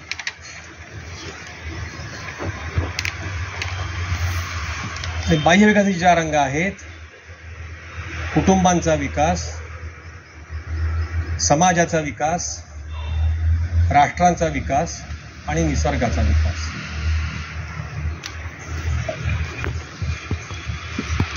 चार आयाम आंतरिक विकासाचे, 4 आयाम बाह्य विकासाचे. शारीरिक, मानसिक, बौद्धिक आणि आध्यात्मिक हे आंतरिक विकासाचे 4 आयाम, आणि कुटुंब, समाज, राष्ट्र, निसर्ग ह्या स्तरावरचे विकास हे बाह्य विकासाचे 4 आयाम. आणि ह्या 8ही स्तरांवरती एकाच वेळेला विकासाची प्रक्रिया चालू असणं ह्याला आपण म्हणतो सम्यक विकास, होलिस्टिक डेव्हलपमेंट. आजच्या विकासामध्ये व्यक्ती विरुद्ध कुटुंब, व्यक्ती विरुद्ध समाज, व्यक्ती विरुद्ध राष्ट्र, व्यक्ती विरुद्ध निसर्ग एक संघर्ष आहे. व्यक्ती या सगळ्या लुबाडू पाहते आहे आणि आपली अपवर्ड मोबिलिटी जी काही आहे ती अस्तित्वामध्ये आणू पाहते. त्यामध्ये विरोध आहे. व्यक्ती आणि म्हणजे एक व्यक्ती कुटुंबालाही कधी कधी न जुमानता फक्त नवरा किंवा फक्त बायको ही विकसित होऊ पाहतात, म्हणजे आपल्या अर्थार्जन किंवा उपभोग वाढवू पाहतात. समाजावरती मध्ये विषमता वाढते, अत्याचार वाढतात, शोषण वाढतं. समाज विरुद्ध व्यक्ती, समाज विरुद्ध कुटुंब हे बरं संघर्ष आहे. समाज आणि व्यक्ती विरुद्ध निसर्ग कायम संघर्ष चालू. निसर्गाशी जणू की युद्ध पुकारल्यासारखे आपण निसर्गाच्या विरोधामध्ये जाऊन हा सगळा विकास करू पाहतो. असं नाही व्हायला पाहिजे. सगळ्यांमध्ये सुसंवाद पाहिजे आणि सगळे कसे, हे सगळ्या स्तरांवरती विकास कसा होईल हे पाहायला पाहिजे. त्याची प्रक्रिया काय आपण समजून घेणार आहोत. त्याला नाव दिलेलं आहे सम्यक विकास, होलिस्टिक डेव्हलपमेंट. हे पुस्तक इंग्रजीत आहे होलिस्टिक डेव्हलपमेंट, मराठी पुस्तक आहे सम्यक विकास नावाचं. आपण नंतर पहा अवश्य. आता काही थोडे तपशील आपण याच्याकडे पाहणार आहोत. आतल्या विकासाचे 4 आहे म्हणजे शारीरिक, मानसिक, बौद्धिक आणि आध्यात्मिक या 4ही स्तरांवरती आतून व्यक्ती विकसित होणं. आजच्या विकासामध्ये या 4ही स्तरांवरती अधःपतन होत आहे. आपला शारीरिक विकास अतिरेकी उपभोगामुळे होतोय का? अजिबात नाही. अतिरेकी खाणं, अतिरेकी पिणं, अतिरेकी उपभोगामुळे शारीरिक हानीच होते. आपली अनेक प्रकारच्या किमती आपल्याला शारीरिक स्तरावरती व्हायला लागतात. मग त्या व्याधींचं निर्मिती त्या प्रदूषणामुळे किंवा अन्य गोष्टीमुळे होते आहे. आपल्या क्षमता घटता आहेत, पण अनेक प्रकारे किंमत मोजतात विकासाची. आपल्याला काही अंगी लागत नाही बरं का. आपल्याला वाटते उपभोग जास्ती म्हणजे विकसित माणूस, अजिबात नाहीये. त्याला किमती मोजाव्या लागतात अनेक प्रकारच्या. मानसिक शारीरिक विकास म्हणजे काय तर मी त्याला अनारोग्यापेक्षा मी स्वास्थ्य हा शब्द वापरेन, पण मी त्यापेक्षा अधिक बोलेल. म्हणजे निरोगी असण्यापेक्षा स्वस्थ असणं. ते स्वास्थ्य एक पॉझिटिव्ह संकल्पना आहे. ते सगळं शारीरिक स्वास्थ्य असणं आणि आपल्या क्षमता टिकून असणं. आपण क्षमता गमावतोय. आपण जेवढ्या ऊर्जा आणि तंत्रज्ञान अधिकाधिक वापरत जाऊ आपण क्षमता आपण गमावतोय. पहा आपल्यापाशी वाहनं आली, आपली चालण्याची क्षमता फार कमी झाली आहे. लिफ्ट आल्या, जिने चढण्याची क्षमता आपली कमी झालेली आहे. कमोड आले, संडासला खाली बसण्याची क्षमता आपण गमावलेली आहे. प्रोसेस फूड आलं, रॉ फूड पचवायची क्षमता आपण गमावून बसलेलो आहोत. कारण आपण किती क्षमता गमावल्या आहेत पाया. सगळ्या ऊर्जा तंत्रज्ञानाच्या अतिरेकी वापरामुळे आपण किती क्षमता गमावल्या आहेत आपल्या. ह्या क्षमता टिकून असणं, ह्या म्हणजे विकास कशामध्ये तर स्वास्थ्य असणं, सर्वांगीण स्वास्थ्य आणि क्षमता सगळं टिकून असणं. आणि आपल्याकडे या क्षमतांविषयी तर फार सुंदर आपण प्रार्थना देवाकडे प्राचीन काळामध्ये केलेली आहे. म्हणजे क्षमता कशा पाहिजे तर पहिली आपण प्रार्थना देवाकडे शिकली की जीवेम शरदशतम, मला 100 वर्ष जगायचे बेसिकली बरं का. चांगलं जगायचे 100 वर्ष. पण त्याबरोबर आणखीन कसं जगायचं 100 वर्ष तर पश्चिम शरदशम, डोळ्यांनी 100 वर्ष पाहत मला जगायचे. ज्या काळात चष्मे नव्हते त्या काळात प्रार्थना आहे 100 वर्ष मला दिसलं पाहिजे, माझी दृष्टी चांगली राहिली पाहिजे. पश्चिम शरदशतम. शृणुयाम शरदशतम, 100 वर्ष मला कानानी, त्यावेळी हिअरिंग एड्स नव्हत्या, मला कानानी 100 वर्ष ऐकू आलं पाहिजे. प्रव्रजाम शरदशतम, मी चालता फिरता राहिलो पाहिजे. माणूस म्हातारी जगली आहे 100 वर्ष, बेड रिडन आहे, इकडून नळी सळई खाली लघवीला पिशवी लावली आहे, नाही चालता फिरता राहिलो पाहिजे, मी ऍक्टिव्ह राहिलो पाहिजे. आणि आदिनाहा श्याम शरदशतम, दीनवाण न होता 100 वर्ष जगायचे. त्याला म्हणतात क्षमता टिकून राहणं. सगळ्या क्षमता टिकवून ठेवून मला 100 वर्ष जगायचे. ही माझ्या शारीरिक स्वास्थ्याची किंवा शारीरिक विकासाची लक्षण आहे, त्या खूण आहे असं आपल्याला म्हणता येईल. जर मी असं जगत असेल तर मी शारीरिकदृष्ट्या सक्षम आणि विकसित. दुसरा स्तर आहे मानसिक. यामध्ये मग आपण म्हणतो की शांत, संतुलित असं असलं पाहिजे. स्वस्थ हा शब्द तिथेही वापरता येईल आपल्याला. मन शांत असं. आता सगळ्या विकासाच्या अंतर्गतच्या सगळ्या गोष्टी मीडियाच्या माध्यमातून चालतात. ह्या मन उत्तेजित करणारे आहे. आजच्या सगळ्या विकासाचं मूळ ध्येय काय? माणसाचं मन उत्तेजित करत राहा, एक्सायटेशन ऑफ माइंड. तर सातत्यानं नव्या इमेजेस दाखवत राहा, सातत्यानं नवीन प्रॉडक्ट दाखवत राहा, तर सातत्यानं अधिक उपभोगाचा प्रवृत्त करत राहा. तर स्वस्थ म्हणून बसू द्यायचं नाही, शांत म्हणून होऊ द्यायचं नाही. एक्सायटेशन, पण excitation of mind is not the development of mind. आपल्या भारतीय तत्वज्ञानामध्ये विचार मांडला हा मन शांत करण्याचा आहे. पॅसिफिकेशन ऑफ माइंड. मन अधिकारी जेवढं शांत असेल, स्वस्थ असेल, आपण उपमा दिलेली आहे. यथा दीपो निवात असतो नेंगते सोपमा, गीतेमधला श्लोक आहे पहा. निर्वात ठिकाणी तुम्ही एक समय पेटून ठेवली आहे, अजिबात ज्योत हलत नाही. यथा दीपो निवात असतो, जिथे वारा नाही त्या ठिकाणी ज्योत कशी असते? शांत स्थिर आहे. की जलाशय आहे, तरंगरहित पाणी आहे. ही असं मन झालं पाहिजे. ही मनाची शांत अवस्था, मनाची साम्यावस्था, संतुलित अवस्था ही टिकवून ठेवणं, ह्याला आपल्याकडे म्हणलेलं आहे मनाचा विकास किंवा व्यक्तीचा विकास. कारण व्यक्तीच्या विकासाची पुढची जी वाट आहे या आध्यात्मिक विकासाची, ही मनाच्या शांतपणातून पुढे जाते. आपण याच्यानंतर करणार आहोत. पण मन शांत, स्तब्ध आणि संतुलित करणं, ह्याला म्हणायचं मनाचा विकास. जेवढं मन आपलं शांत असेल तेवढे आपण अधिक विकसित असतो. पण ही प्रक्रिया शारीरिक आणि मानसिक स्तरावरती होण्याकरता आपली बुद्धी शुद्ध असावी लागते आणि सात्विक असावी लागते.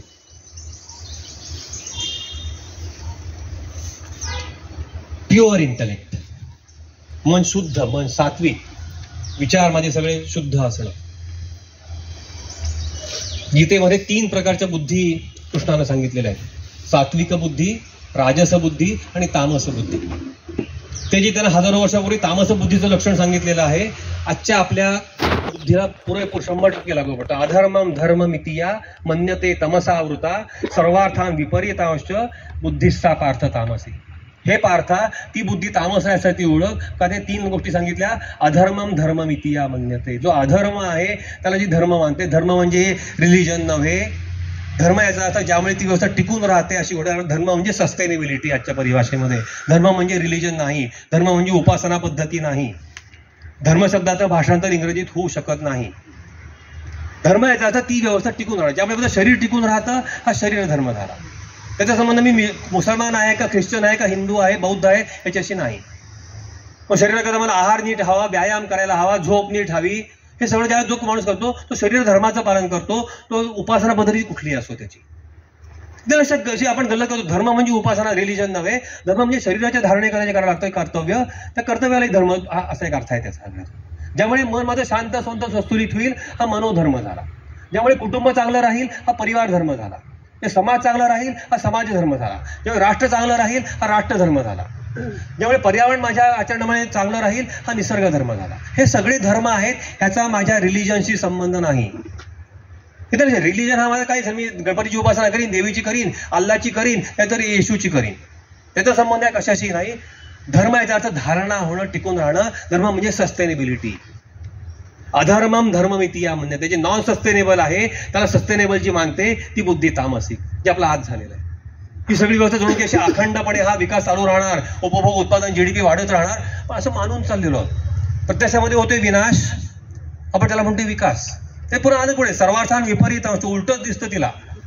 प्रत्यक्षामध्ये अधपतन होतोय, विनाश होतोय, तिलाही बुद्धी म्हणते की विकास होतोय माझा.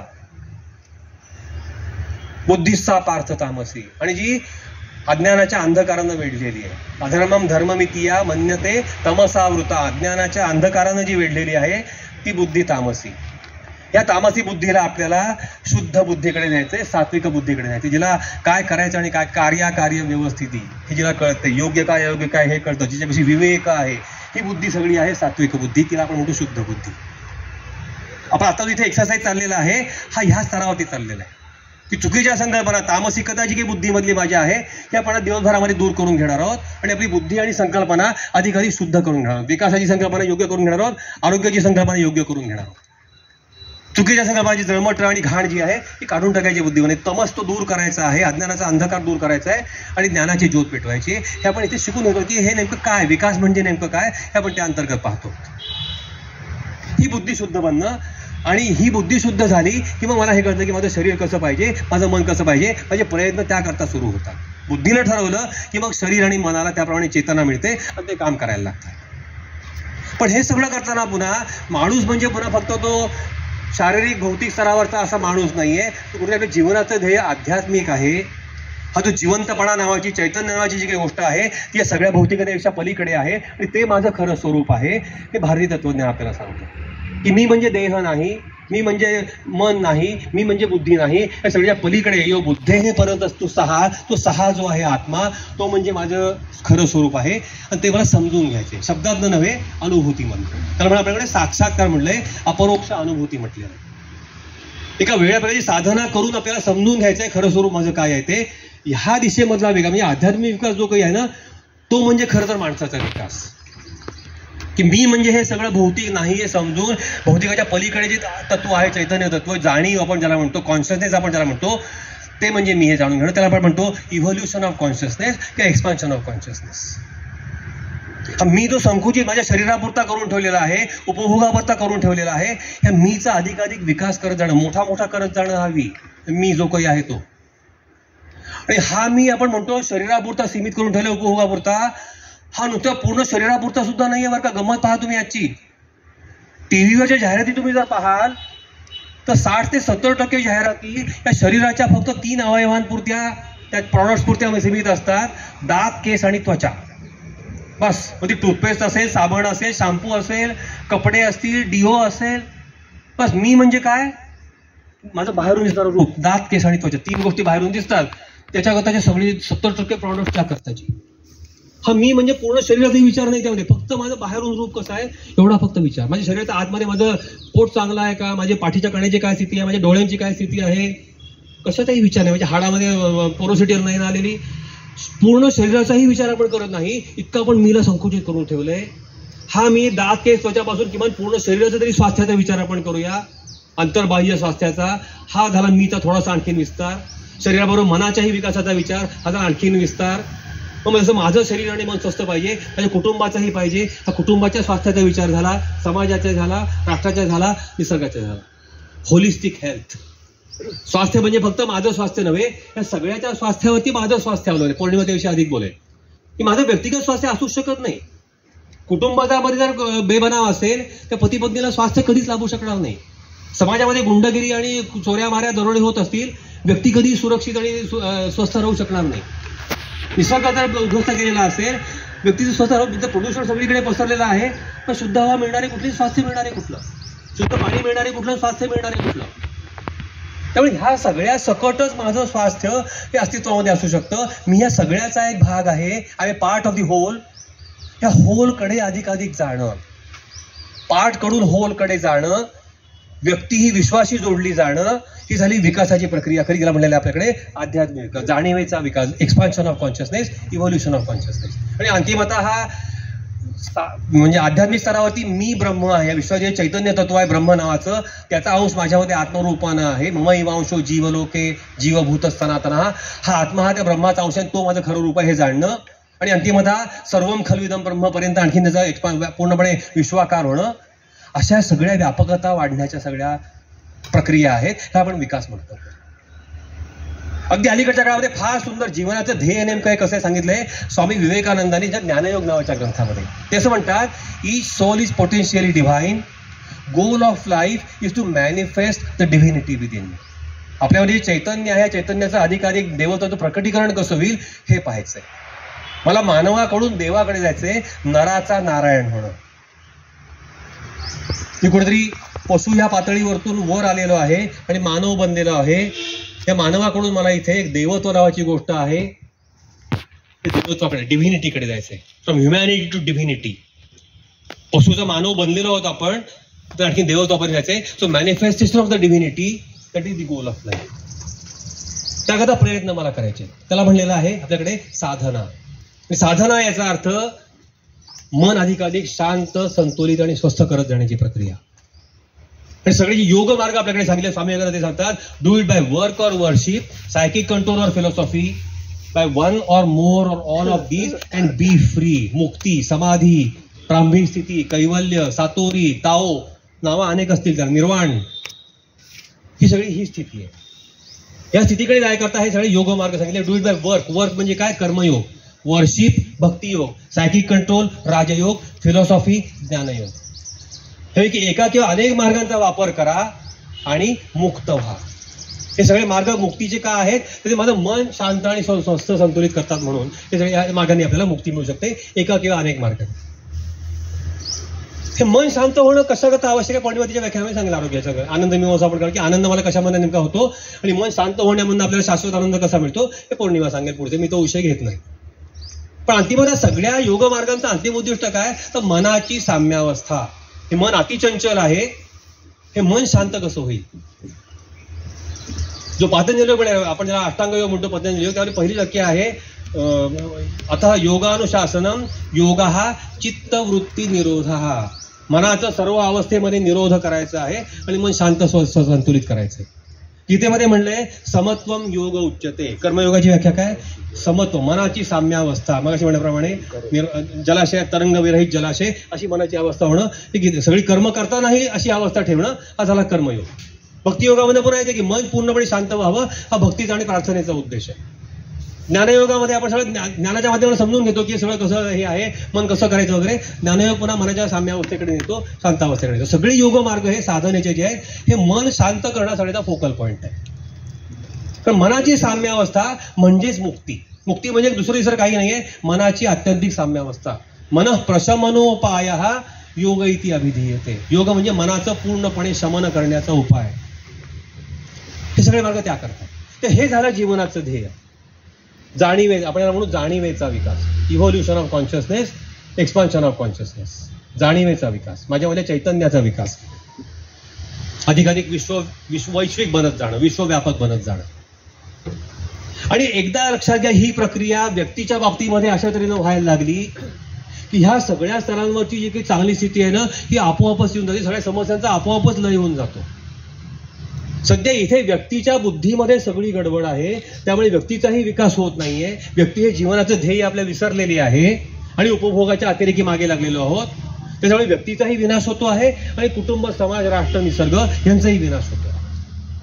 एकदा व्यक्ती सगळ्या स्वतः ह्या दिशेनं प्रवास करायला लागले, ह्या दिशेमध्ये आपल्या जीवनाचं ध्येय समजून घेतल्यानंतर किंवा इकडच्या मध्ये मी असं इंग्रजीमध्ये वाक्य वापरतो की problems need not be solved, they will get dissolved. समस्या निर्माणच होणार नाहीत त्या ठिकाणी. समस्या का निर्माण होत आहेत? इथे गडबड आहे म्हणून. इतकी गडबड संपली, कुटुंब चांगली आपोआपच व्हायला लागतील. नवराने बायको एकमेकांना सुसंवादीपणे राहतील, एकत्र राहतील, मुलं हवी जसं त्यांना वाटेल, मुलांवर चांगले संस्कार करतील, अतिरेकी अर्थार्जनाच्या मागे लागणार नाहीत, अतिरेकी उपभोगाच्या मागे लागणार नाहीत, अतिरेकी संग्रह करणार नाहीत. तर कुटुंब चांगलं, 3 पिढ्या एकत्र राहतील, आजी आजोबांचा त्या ठिकाणी आदर असेल, लहान मुलांचा सांभाळ करायला, संस्कार करायला आजी आजोबा उपलब्ध असतील, शेजारी पाजारी कम्युनिटी लेवलला पण ही प्रक्रिया घडायला लागेल.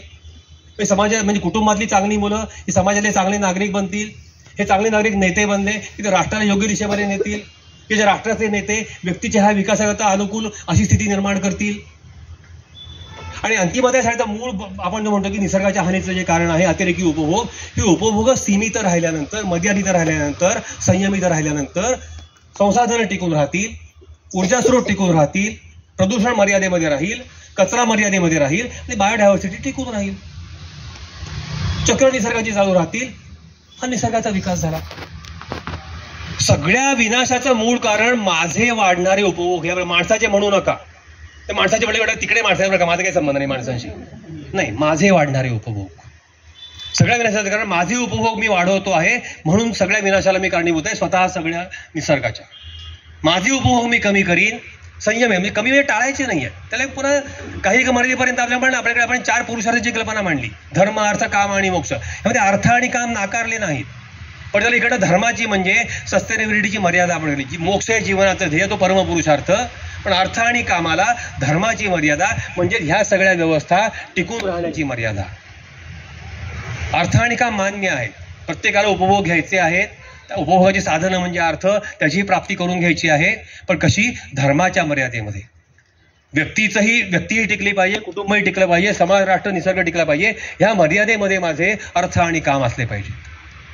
तर ते न नाकारता, पण त्यांचा अतिरेकही न करता, अभावही नसावा आणि अतिरेकही नसावा, या तऱ्हेनं आपण जीवन जगत, संयमित उपभोगाचं जीवन जगत या दिशेमध्ये पुढे जायचं आहे.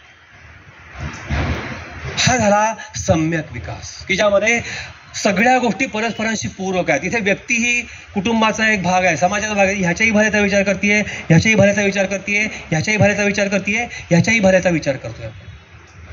कोणामध्ये वैर नाही, द्वेष नाही, कोणी कोणाचं शोषण करत नाहीये. एक चांगली स्थिती संपूर्ण स्तरावरती ही आपण अशा प्रकारच्या ह्याच्यामधून विकासाच्या संकल्पनेमधून निर्माण करतो. आणि मूळ कारक घटक कोणता आहे? व्यक्ती. व्यक्तीची शुद्ध बुद्धी आणि शुद्ध बुद्धीच्या आधारे त्यानं आपले उपभोग संयमित ठेवणं आहे. ते हा जो म्हणला ना संयमित उपभोग, हा सगळ्यामधला महत्वाचा शब्द बनतो. उपभोगाला ना नाही, पण ते संयमित असले पाहिजेत. ते जीवनाचं माझ्या सूत्र काय? तो उपभोग संयमित ठेवून जगणं, अर्थ आणि काम यांना धर्माची मर्यादा घालणं, सस्टेनेबिलिटीची मर्यादा घालणं. आणि हे करण्याचं संयमी तू करण्याचे 3 उपाय आपल्याकडे सांगितले बरं का. फार छान आपल्याकडे शास्त्रीय मान हे अशी केलेली आहे की आपल्याला ह्या पशु पातळीवर आपण वर आलोय बरं का. आपण हा काळ पुन्हा इथे लक्षामध्ये घेऊया की पशुपासून आपला मानव बनला. हा कशाच्या आधारे बनला, काय फरक आहे पशु आणि मानव यामध्ये कोणी सांगू शकेल? मेंदूचा उपयोग मोठ्या प्रमाणात करतो, बुद्धी आपल्यापाशी अधिक आहे. आणखीन वाचा, बाकी पुष्कळ संवाद आहे, आपल्याला कल्पना स्फुरतात, आपण अमुक केलं निर्माण. मूलतः पशुचा माणूस जो बनलाय त्यामध्ये मूलभूत आपल्या विषयाच्या दृष्टीने महत्वाचा भाग हा की इंद्रिय आणि मनावरच्या संयमामधनं आपण पशुच्या पातळीवरनं वर येतो आणि मानव बनतो. इथे मी काय म्हणतो ते इंद्रिय आणि मनावरचा संयम आपल्या अधिक आहे आणि आपण पशुचे मानव बनलोय. आहार निद्रा भयमैथुनांच्या सामान्य वेळात पशुवीर नराण हे सगळेच जण करतात. पशु आणि मानव दोन्ही तेच करतात. आहार निद्रा भयमैथुन सगळेच करतात. पण हे करताना आपण इंद्रिय आणि मनाचा संयम आपल्या जास्ती ठेवतो. उदाहरणार्थ मला आता या ठिकाणी संडासला लागल्याची कल्पना करा. पण हा विषय आपण तो हे घेऊया. मी आहे या ठिकाणी शौचाला करून टाकतो का? नाही करत. मी माझं व्याख्यान चाललंय, लोक बसले, ते आता आले माझ्या ऐकण्याकरता, व्याख्यान संपू दे, मग ताबडतोब धावत टॉयलेटला जाईल आणि दार बंद करून आतमध्ये करी. काय झालं? इंद्रियावरचा संयम. मला भूक लागली आहे, मी घेतला काहीतरी आणि खायला, आणि तुम्ही बसा तिकडे काय मला मी खात बसणार. करतो का? मी नाही. मला भूक लागलेली आहे, व्याख्यान संपू दे, मग जेवण मिळणार आहे, मी तिकडे नंतर जाईल जेवाय करता. कळलं की नाही? म्हणजे मलमूत्र विसर्जन असो, खाणं पिणं असो, जे काय असो, आपण संयम बाळगतो. पशु हा संयम बाळगत नाही. ते खायला सोडणार, ते प्यायला सोडणार, ते कुठेही मलमूत्र विसर्जन करणार, आपण नाही करत आहे. म्हणून हा इंद्रिय आणि मनाच्या संयमामधनं पशुचा मानव बनलेला आहे. ही प्रक्रिया आणखीन पुढे नेणं, ह्यातून माणसाचं देवत्व जे आहे ते प्रकट होणार आहे. हा संयम वाढवत न्यायचा आहे. हा संयम आणखीन काही थोड्या प्रमाणात वाढेल तर आपण म्हणतो सुपरमॅन किंवा अतिमानव.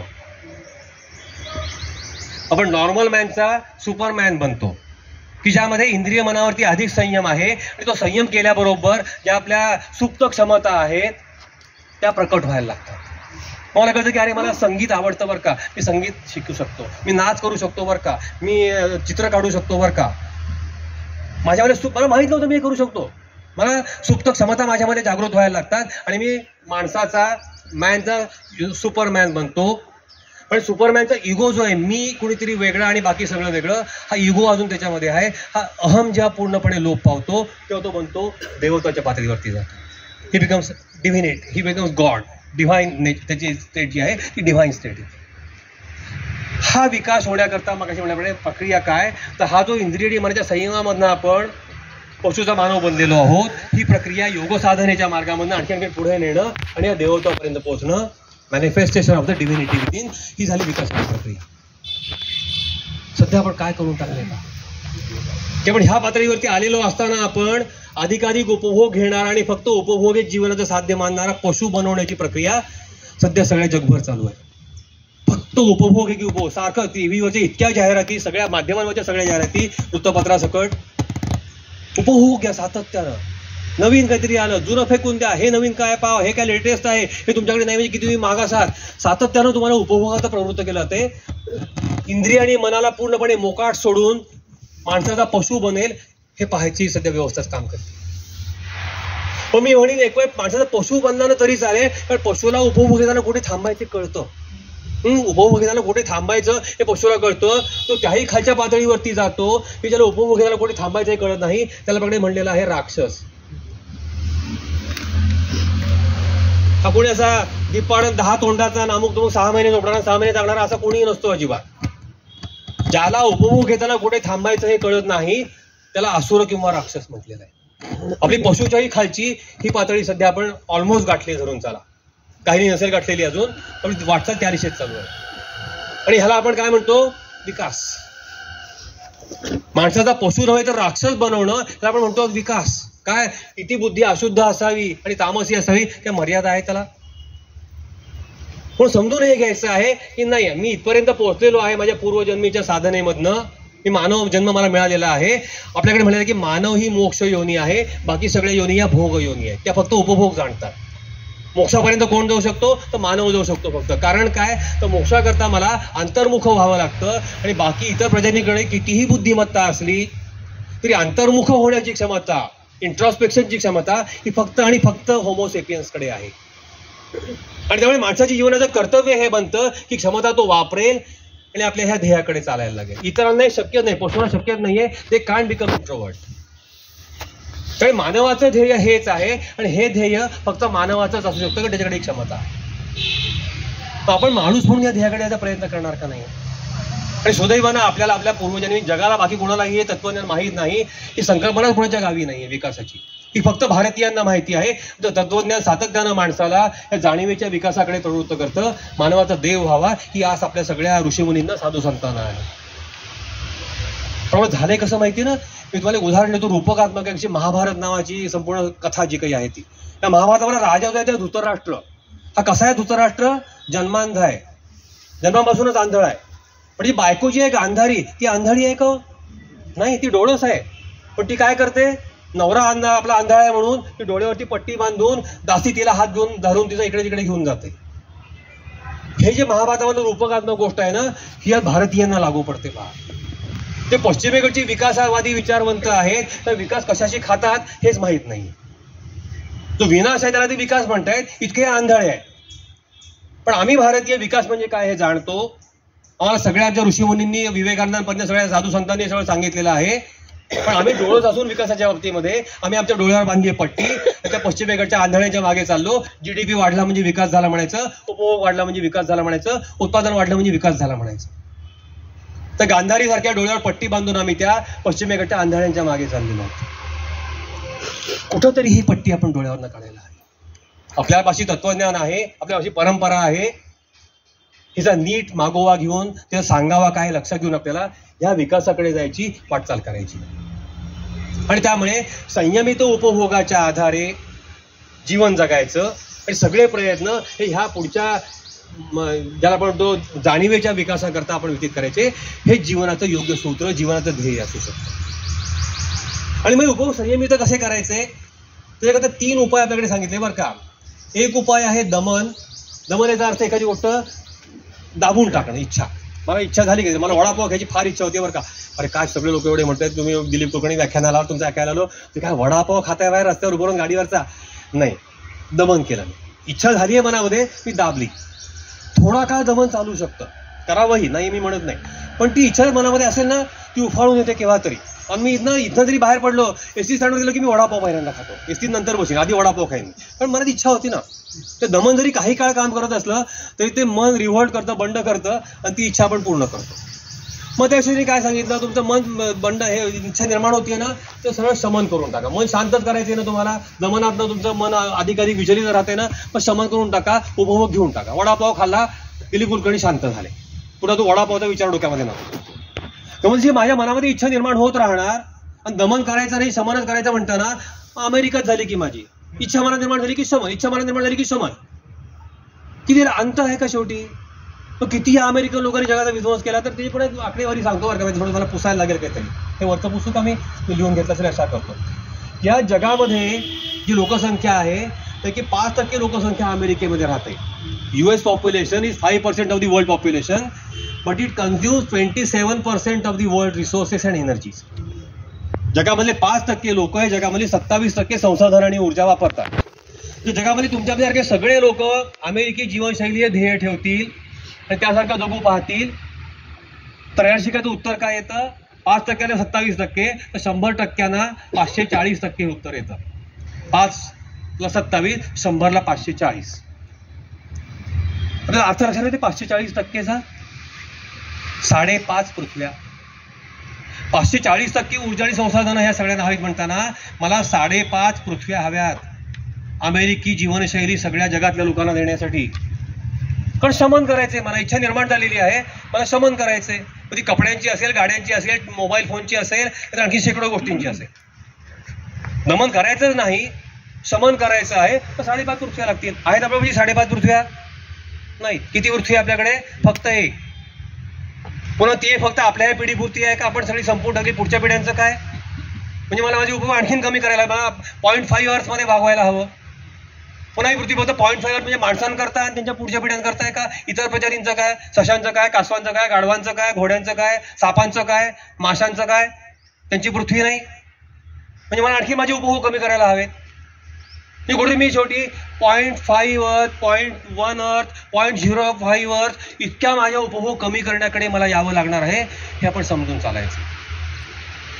सध्या आपलं उद्दिष्ट अमेरिकी जीवनशैली सगळ्यांकरता हे जरी असलं की अमेरिकी जीवनशैली सगळ्यांकरता अस्तित्वामध्ये असू शकत नाही. There are inner limits of man and outer limits of environment. उपभोगाला शरीर मनाची आतली मर्यादा आहे आणि उत्पादनाला बाह्य निसर्गाच्या मर्यादा, संसाधनांची, ऊर्जांची, प्रदूषणाची, कचऱ्याची आणि जैवविविधतेची, ह्या 5 मर्यादा बाहेरून उत्पादनाला आहे. तर इनर लिमिट ऑफ मॅन आणि आउटर लिमिट ऑफ एन्व्हायरमेंट हे आपण कधी उल्लंघूच शकत नाही. उल्लंघनाचा प्रयत्न केला सध्यासारखा विनाशाकडे जाणार आपण. त्यामुळे अतिरेकी शमन सुद्धा पुन्हा विनाशाकडेच नाही. ते दमनही उपयोगाचं नाही, शमनही उपयोगाचं नाही. ते आपल्याकडे उपाय सांगितला. सगळ्यात चांगला तो म्हणजे उदात्तीकरण. This is suppression, this is satisfaction, this is sublimation of wants. इच्छाचं मुळातून नाही शकणं. नकोच आहे मला, कशाला पाहिजे मला, नकोच आहे, नाही हे माझ्या उपयोगाचं नाहीये, माझ्याकरता घातक आहे, हे मला नकोच. कोणी मला अमुकी गोष्ट खायला दिली, नाही मी खात नाहीये, मला नको आहे, माझ्या आरोग्याची हानी करतं, त्याच्यामध्ये खूप ऊर्जा गेलेली आहे, नाही खाणार मी. पण आता आम्ही आईस्क्रीम खायचं टाळतो, आम्ही आईस्क्रीम नाही खात. प्रचंड ऊर्जा खर्च करून आपण आईस्क्रीम तयार करतो. मला दुधाची गरज आहे, आईस्क्रीमची गरज नाहीये. मला पाण्याची गरज आहे, मला कोल्ड्रिंकची जरूर नाहीये. मला दुधाची गरज आहे, मला गुलाबजामची गरज नाहीये. माझ्या निसर्गाची हानी करणाऱ्या ज्या इच्छा आहेत माझ्या, मी परत दमन नाही केलं बरं का. मी मला मनापासून नको, तुम्ही दिलं तरी नको, समोर आला तरी मी आणखी नको. मला मी आपलं आमटी भात खाईन. मला गुलाबजाम नको, नंतर आईस्क्रीम नको, मला स्वीट नको, काही नको. म्हणजे गरजेकरता मला 2400 कॅलरी दिवसाला हव्यात, पण त्याच्या मागची एम्बॉडीड एनर्जी मी लक्षात घेऊन ते 2400 कॅलरीज खाणार आहे. समोरील ते नाही खाणार आहे. हे झालं उदात्तीकरण. पण ते मनापासून झालं पाहिजे, नाही तर मग ते दमन होतं. मला इच्छाच नाही, आपण खोटेपणानं म्हणायला लागलो तर ते दमन असतं. तर खरोखरीच इच्छांचा त्याग करणं, मनापासून होणं, ह्याला म्हणलेलं आपण सब्लिमेशन ऑफ वॉन्ट्स. तर सपरेशनही नको, सॅटिस्फॅक्शनही नको, we have to go for sublimation. आणि व्यवहारामध्ये आपल्याला हे तिन्ही अवलंबावं लागतं. असं नाही की पूर्णपणे टाळायचे, तिन्हीचाही अवलंब स्थलकाल परिस्थितीनुसार करावा लागतो. की काही वेळा दमन ज्या आउटराईट अयोग्य आहे, दमन मला दारू प्यावीशी वाटते, नाही मला तुला दारू मिळणार नाही, काही झालं मेलाच तरी चालेल, तुला दारू नाही मिळणार, फटकारायचे त्या ठिकाणी. पण वडापाव एवढा वाईट आहे का की दारू सारखा नाही, मग तुला एखाद्या वेळेस वडापाव देईन बरं का, फार म्हणतोय ना तू, चल पुढच्या रविवारी तुला वडापाव देईन मी बरं का, आता 8 दिवस जरा थोडी कळ काढ, दमन कर, पुढच्या रविवारी वडापाव मिळेल. पण प्रयत्न हा करायचा की वडापावची इच्छाच माझ्या मनामधून निघून नाही, मला आमटी भातामध्ये समाधान वाटेल. हा प्रयत्न ह्या तऱ्हेनं करत राहून आपण संयमित उपभोगाची वाटचाल चालायची आहे. आणि ती व्यावहारिक स्तरावरती चालत असताना आपल्याला ह्या तऱ्हेनं प्रगती करून घ्यायची आहे, हे आपण कायम लक्षात ठेवायचं. आणि हा जो विकास असेल, हा असेल धारणाक्षम विकास किंवा शाश्वत विकास. पण त्याही पलीकडे हा असेल ह्याच्या पलीकडे जाणारा जाणीवेचा विकास. आणि ह्या सगळ्या जाणीवेच्या विकासाकरताचे प्रयत्न हे व्यावहारिक स्तरावरती सस्टेनेबिलिटी देतीलच आपल्याला, पण it's a bye product. Sustainable development हे भौतिक स्तरावरचं ध्येय, हे मानवाचं ध्येय असूच शकत नाही. ह्या एका व्यापक विकासाच्या प्रक्रियेचं ते एक लॉजिकल आउटकम आहे फक्त. मटेरियली आपण ध्येय सस्टेनेबिलिटी आपोआपच येणार आहे. ध्येय सस्टेनेबिलिटी थोडं मी म्हणतो की लोअर एम आहे. Holistic development should be the goal. Sustainable development is a subset of that. उपसंच आहे त्याचा, ते आपोआप प्राप्त होणार आहे. ते आपला प्रयत्न माणूस म्हणून सम्यक विकासाचा हवा आणि सस्टेनेबिलिटी ही त्याच्यामधून आपल्याला आपोआप मिळणार आहे. अशा तऱ्हेची संकल्पना व्यापक स्वरूपाची आहे. पण काय मनामध्ये ठेवायचं की आपल्याला माणूस म्हणून आपल्या जीवनाचं ध्येय ह्या दिशेमध्ये जाण्याचं आहे. कळला विषय सगळ्यांना आता. पण पुढच्या 4 कडव्यामध्ये हा विषय मांडलेला आहे, तो आपण म्हणूया एकदा गीतामध्ये आणि मग आपण थांबूया. आपलं गीत होतं, विकास म्हणजे काय जनांनो, ध्यान देऊनी तुम्ही ऐका, आणि आज जयाला विकास म्हणती, मुळीच त्याला भुलू नका. 3 कडवी आपण म्हणली. आता आपण पुढची कडवी म्हणूया. विकास म्हणजे 8 दळांच्या, विकास म्हणजे 8 दळांच्या, कमळाचे असते फुलणे, कमळांचे असते फुलणे, 4 आंतरिक 4 बाह्य, 4 आंतरिक 4 बाह्य, पाकळ्या तयाच्या उलगडणे, पाकळ्या तयांच्या उलगडणे, जाणून घ्या हो अर्था व्यापक, जाणून घ्या हो अर्था व्यापक, क्षुद्र तुम्ही तो मानू नका, क्षुद्र तुम्ही तो मानू नका, आज जयाला विकास म्हणती, आज जयाला विकास म्हणती मुळीच त्याला भुलू नका मुळीच त्याला भुलू नका शरीर व्हावे स्वस्थ निरोगी शरीर व्हावे स्वस्थ निरोगी मना संतुलन लाभावे मना संतुलन लाभावे बुद्धी मध्ये स्फुरण सदोदित बुद्धीमध्ये स्फुरण सदोदित शुद्ध विचारांचे व्हावे शुद्ध विचारांचे भावे आध्यात्मिक उन्नती असे हो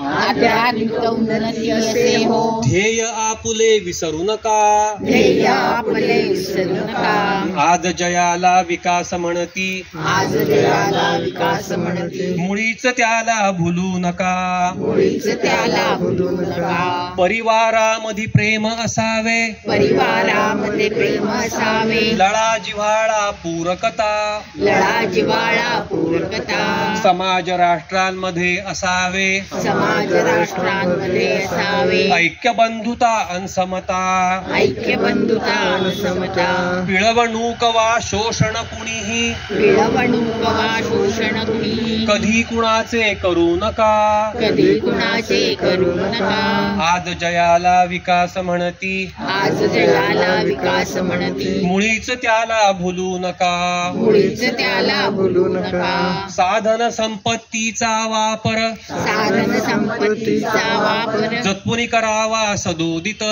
जपून करावा सदोदित प्रदूषणा टाळावे ह्यातच प्रदूषण टाळावे ह्यात प्रदूषणा टाळावे ह्यातच असे सदा आपुले हित असे सदा आपले हित अधिवासांना ध्वस्त करोनी अधिवासांना ध्वस्त करून जैव विविधता घटवू नका जैवविविधता घटवू नका आज जयाला विकास म्हणती आज जयाला विकास म्हणती मुळीच त्याला भुलू नका मुळीच त्याला भुलू नका ऐका ऐका सुबुध जनांनो ऐका ऐका सुहृद जनांनो संभ्रम मनीमुळी असू नये संभ्रम मुळे असू नये निसर्ग जगला तरच जगू निसर्ग जगला तरच जगू हे सत्य कधीही विसरू नये हे सत्य कधीही विसरू नये भोगवाढीच्या धुंदीमध्ये भोगवाढीच्या धुंदीमध्ये तोलतयाचा ढळवू नका तोलतयाचा ढळवू नका आज जयाला विकास म्हणती आज जयाला विकास म्हणती मुळीच त्याला भुलू नका मुळीच त्याला भुलू नका मुळीच त्याला भुलू नका मुळीच त्याला भुलू नका मुळीच त्याला भुलू नका मुळीच त्याला भुलू नका